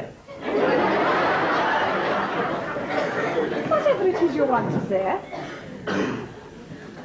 I'll keep a while to be all right. Later on, you'll find it. I'll tell you later on. I may not be here later on. I won't be here ever again. God almighty, who knows better than I do? Tomorrow we'll all be gone, Tom. So if it's to be said, whatever it is, it's best to be said now. My father got me good him. You always said the time and time waits for no man. I couldn't care less, Tom, what your father had to say about anything. In fact, I'm sick and tired of hearing about your father. Morning, noon and night we have quotations from him. In God's name, don't you think it's time you said something of your own accord? Sorry. Sorry. Is that all you can say? And you expect me to stand here listening to the same litany day in, day out? I know it by heart, Tom. I know what your father had to say about every subject under the sun. But I'll never know what you wanted to say to me. Because you're your father's parrot. And as far as I can see, all you'll ever be is a parrot. Now you must excuse me, I'm busy.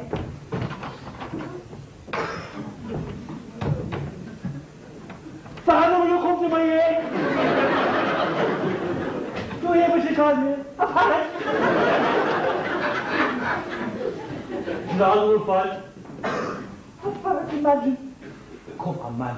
Infuse a bit of fire into me. Give me to speak to tell her what I think. She's my last chance, man. If I don't sweep her off her feet in the next 5 minutes, I'm doomed. You hear me? Doomed.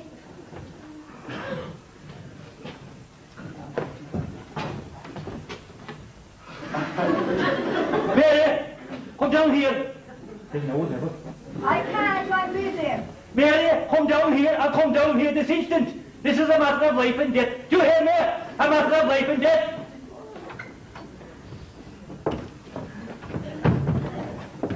What is it now?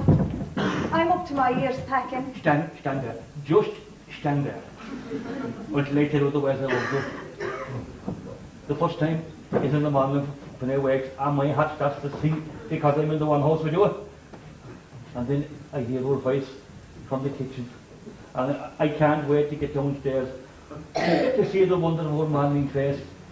Because inside me, Mary O'Day, is a longing for her, such as no man has ever had for a woman before.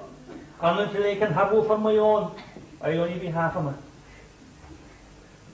Later when I'm walking on the beach, wherever you have, in the sea, in the sky, and in every horizon, your face is there before me. I've never loved anyone. I've never dreamed of anyone, only you. And that's the way it's been with me since the day I first said I knew. That's all I had to say to you.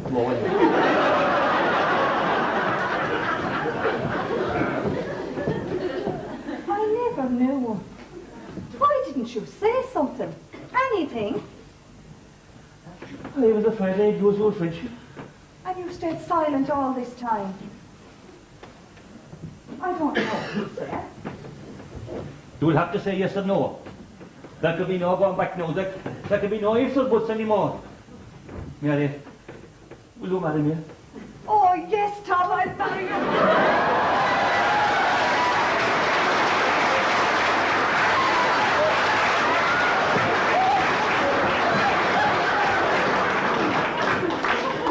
As they were in God's name, pretend I wasn't here at all.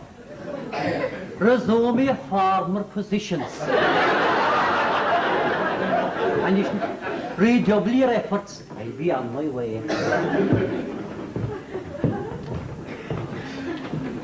We'll have to break it to Dolly, of course. There's no need. All that's been taken care of long ago. Will you be able to support us? Today, go. There's a fine farm and a good house.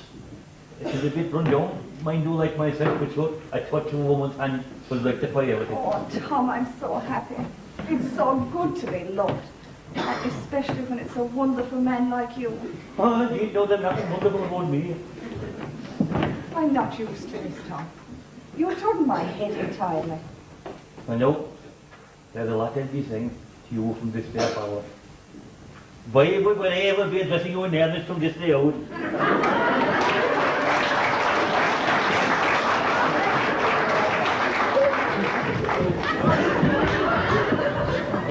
Sit down, ladies. Sit down. Dinner won't be for a while, but there's tea in the pot if you'd like a drop. Wonderful, well drawn, golden tea. Mr. Moore. Ladies, Sit down. Sit down. Sit down. There's tea in the wine. Wonderful, well-drawn, golden tea from the land of Cathay. Wet by the hand of Mary O'Day. You're in a sprightly mood this morning, Mr. O'Shea. 'Tis well I might be, Mrs. Black. 'Tis well I might be. Maybe now 'tis a thing congratulations is in order. You're right as rain, Mrs. Wood. Right as rain. Very soon, Mr. Wood, lovely Mary O'Day will be Mrs. O'Shea. Well, you're lucky, Jack.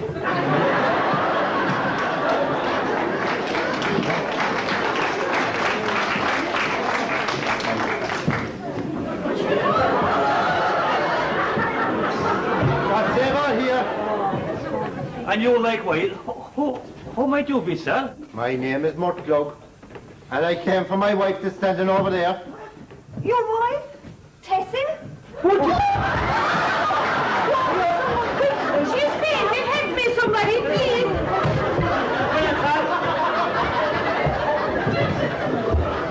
You got my message. It was given to me. I didn't think she'd react like that. I'm sorry. The shock was too much for her. What's the matter here? I'll give you my little cup of tea. You think I'm off for the tea? I drink a cup from my hand. Who knows? My name is Moon, Theophilus Moon, and that gentleman over there is Captain Shea. And I suppose who's the one and only Murtglug. Bullseye. You made the right handle that situation, my friend. I done my best. You call that your best? I sat here on the whip instead of a nice bunch of flowers.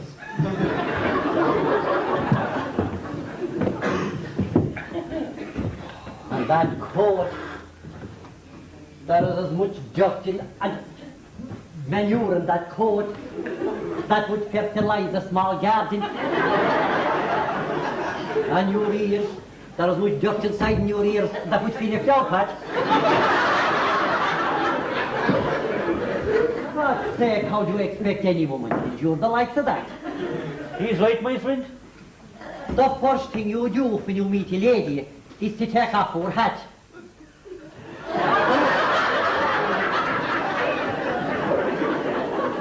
How long since you combed your hair or washed it? How long since you blew your nose?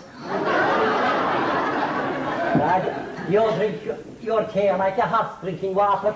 It's made of cow dew, honeydew, sour meat. Lad, man, dear, you're a walking jump heap.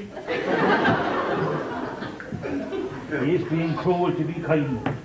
You'll never get her back the way you go. What can I do? You could stop by having her back. Not yet, Tom. He's not ready for a bath yet. The tide is out. The place for him is to be steeped in the tide behind the black rocks. Steve? Steep, Tom. He'd be ready then for a nice seaweed bath at Maggie Daly's. That should soften the hiding. Are you willing to give it a try? Will I have to strip? Everything must come off, my friend. There is 2 inches of concentrated dirt in that thick You'll have to get a new suit, a shirt, and get a dandy hat. And don't forget the boots, new boots, Tom. How about the price of all these? I have. Now, that's our first step on the road to conversion. Now, Tom, to put him steep and lead the way by.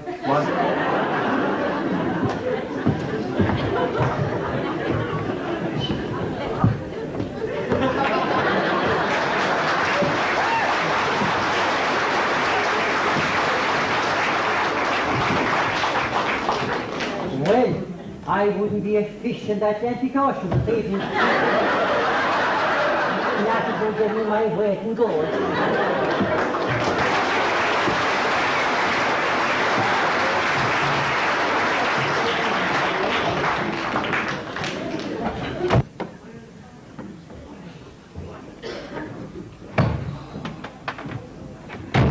Our last day, Tom. Well, last day. Bare walls, Tom. You're in a pensive mood, all right. Well, I suppose everything must run its true course, and all good times come to an end.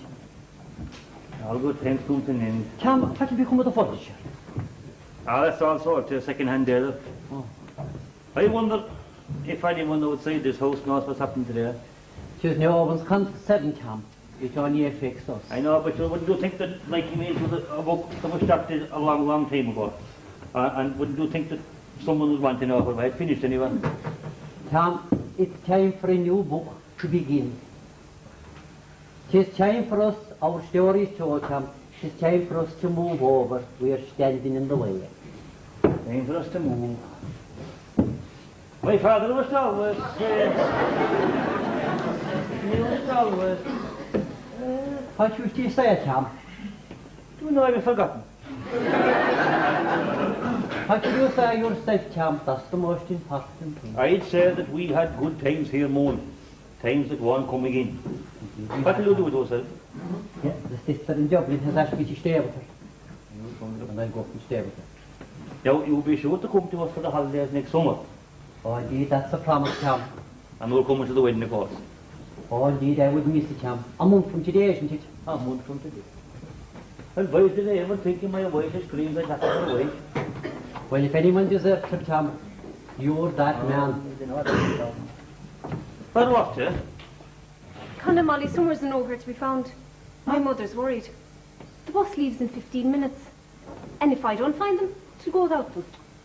Off we go, so. And don't be Daddy, I will go the road too. Well, Tom, do you know what? There is something very funny going on between Con and Molly Summits. Like what? I don't know, Tom, but there is something very suspicious in that particular quarter. I don't know.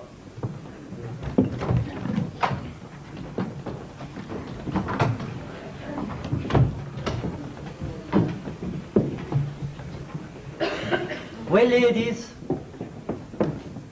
the time has come when the last of the Ballybunion buds will be transported from this place forever.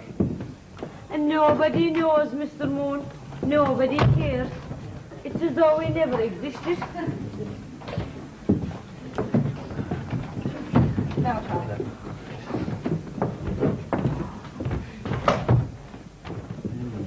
Oh, dear. I don't know whether to laugh or cry. Well, Mary, I wouldn't cry if I were you. And you were waiting there round the corner. I'll miss you, Mr. Moon. I'll miss all of you. Tom, I've been meaning to ask you, whatever happened to Mr. Globe? Sorry, he's all right. He's around here somewhere. You could say, Mary, he's been recreated. You sure he's not gone for good? Oh, indeed, no, Mary. Been overhauled, I think. He'll be here shortly. We should see a new vessel altogether. Properly steep, Tom. Properly steep. Properly steep. Con and Molly are coming. Oh, Well, that's one worry set aside. We were beginning to get worried. The bus leaves in less than a quarter of an hour. Sorry, Mary, couldn't be helped. We were unavoidably delayed. My dear friends, I'd ask you to pay attention for a moment or two. Con here has something to say to you. What I have to say grieves me deeply, but it must be said. We've deceived you all, Molly and I. We've deceived each and every one of you.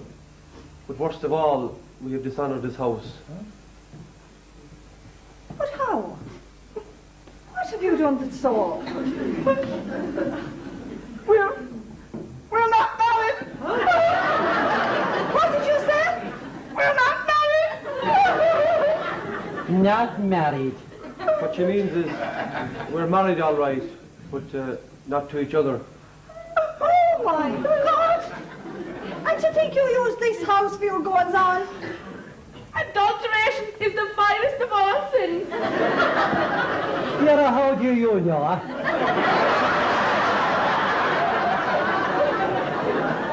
Have you no shame, either one of you? Oh, we had. We knew we were living a lie, that this moment would come sooner or later. And you come and me. What am I to say for herself? She's no hussy, and I want you to call her that. And And what else is she, that beggar, adulterated without a license from God nor man? 'Tis no wonder this house is going down. And you the whole cause of it. Suppose we all behave like you. God knows wouldn't have done one bit of harm.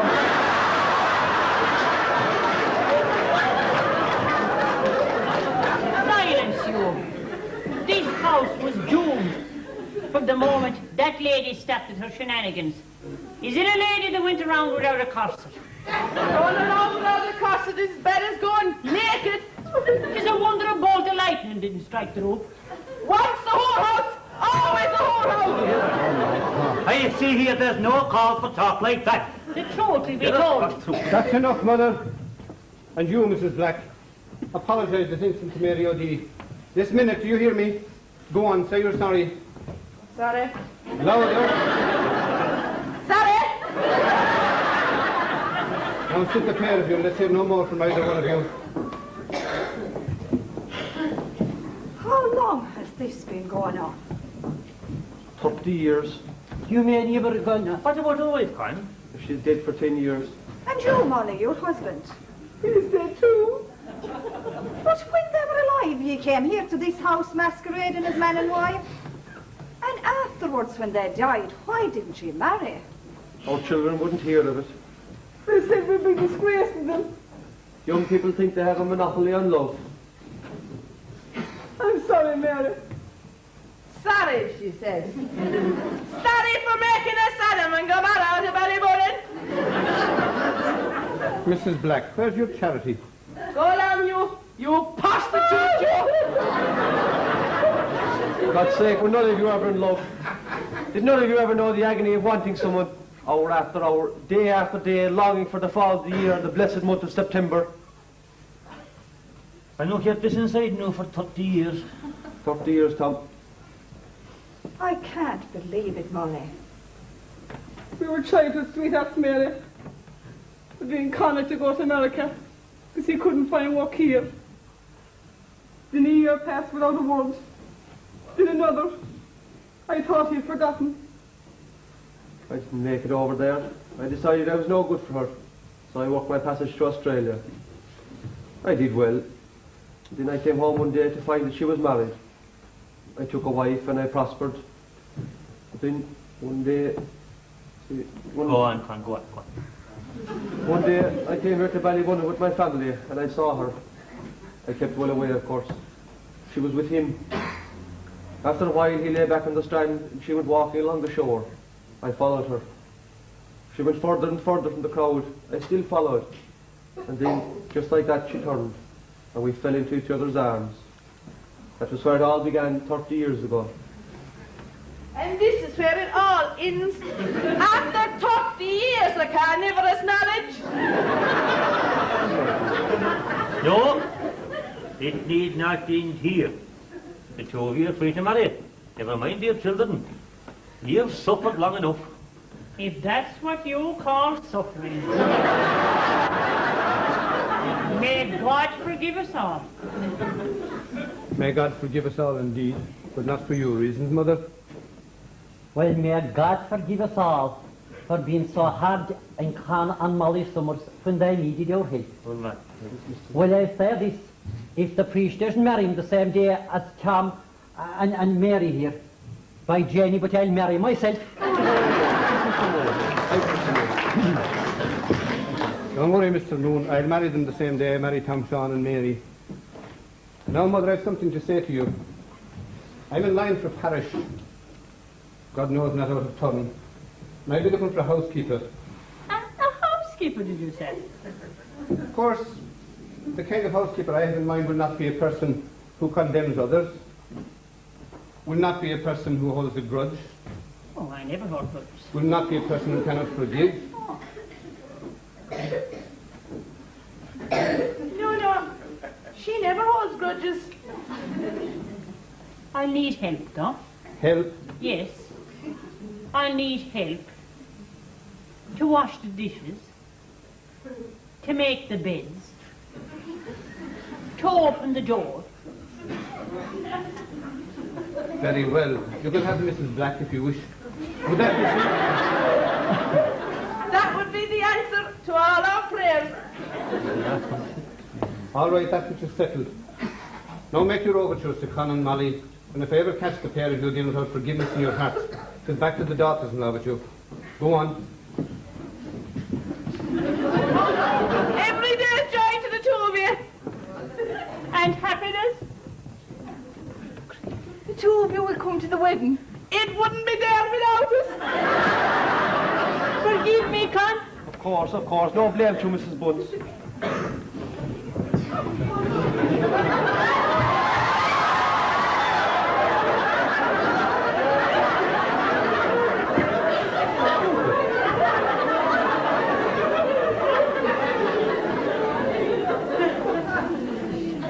I'd like for you to give it a second try. It don't mean you have to sleep in my bed, and it don't mean you have to stay. Bring Bessie with you. She can live forever in my house if she wants, or marry from it when she pleases. As long as you comes yourself, I don't care who comes. Thank you for the flowers. You're welcome. If Bessie was to come with us, to give your brother Font a free hand, he deserves that, the poor devil. Would you have a bat? For what? For me. All right. But we'll have to be in the river till I can throw some stuff to the bathroom together. And would you comb her hair? For why? For me. All right. And would you shave off that dusty hairy All right.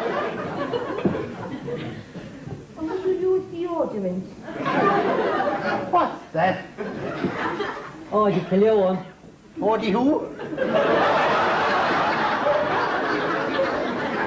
Tell you what do you pursue? Ah, you mean stink. Stink is for women. And will you do it for me? All right, so. But you wouldn't I have always done anything for you? All I ever knew about women was what I read in the catechism. I'd have done anything you ever asked me. You won't expect too much in the beginning. All I'd ask is you to be around the house. All right, so I'll give it a try.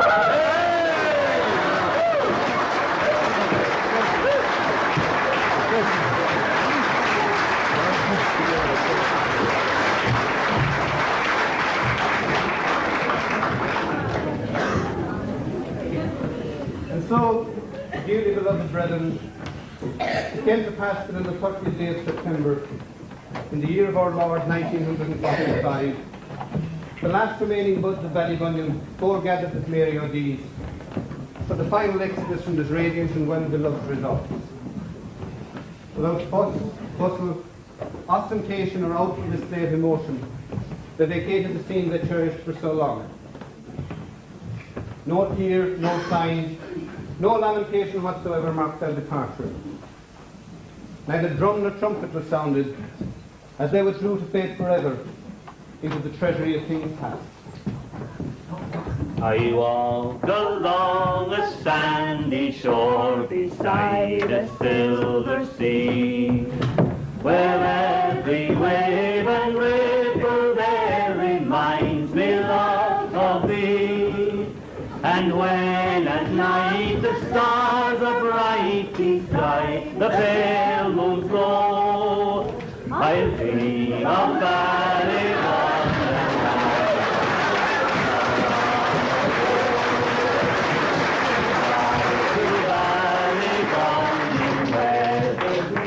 Seas ebb and flow.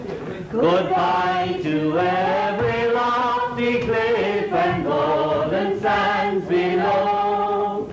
So farewell, my own true love, the time has come to go. Goodbye to Ballybunion.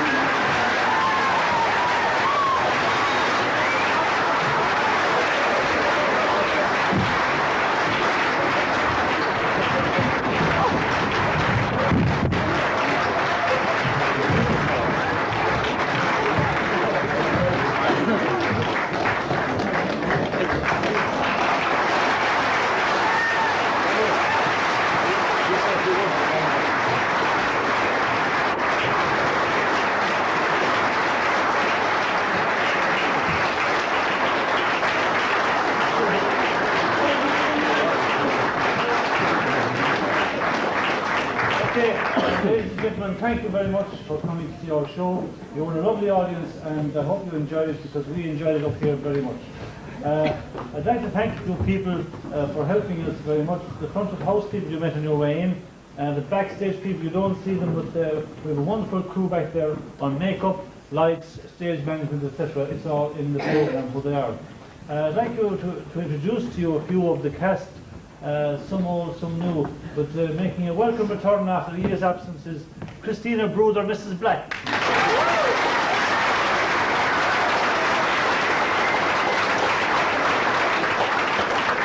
Also back is Miss Bessie Joan Griffin. And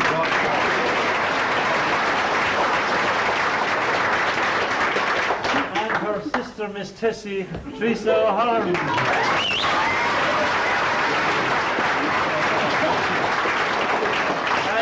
We have to have a box player, so what better than Francie Flavin?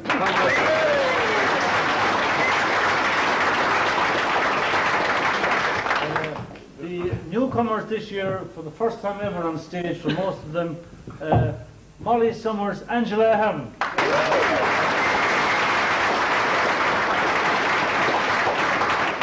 And her estranged, her lover boy, Con Summers, Donald Wood.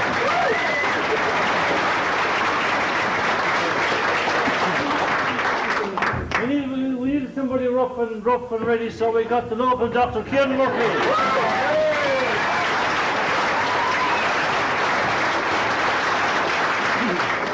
And if any parish is shocked of a curate or a PP or a canon, we have on here Tom O'Keefe.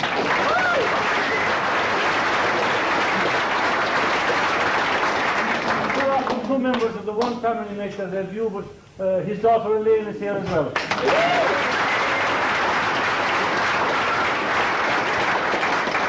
What would we do without the bookie extraordinaire, Mr. Jet himself?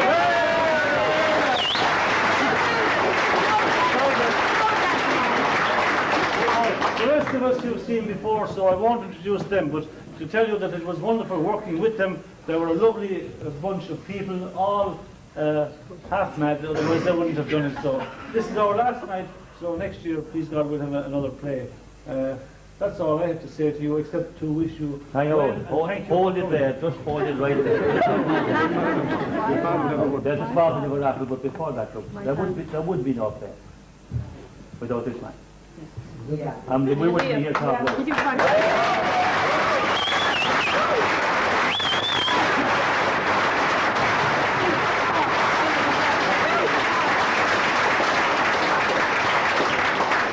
I could tell you he's the most gentle soul you ever met.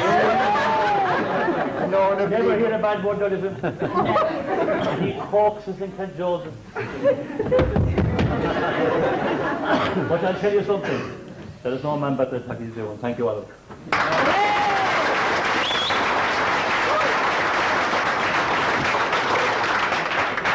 My father was another one of these. Give up some when we fix this up and we get to the news. No, who does one over there?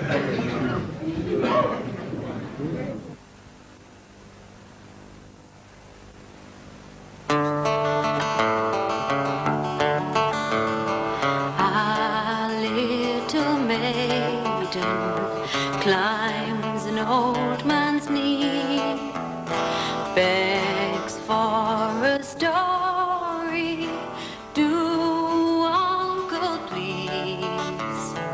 Why are you lonely? Why do you roam? Have you no sweetheart? Have you no home?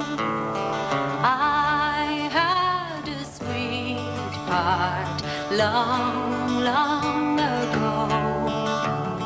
Why we were not you soon will know. Listen to my story, I'll tell it all. I broke her heart, pet, after the ball. After the ball is over, dawn.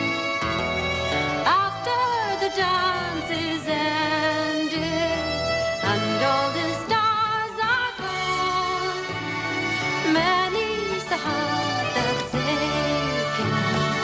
If you could read them all, many's a fond hope that's vanished after the ball. No lights were shining in the big ball.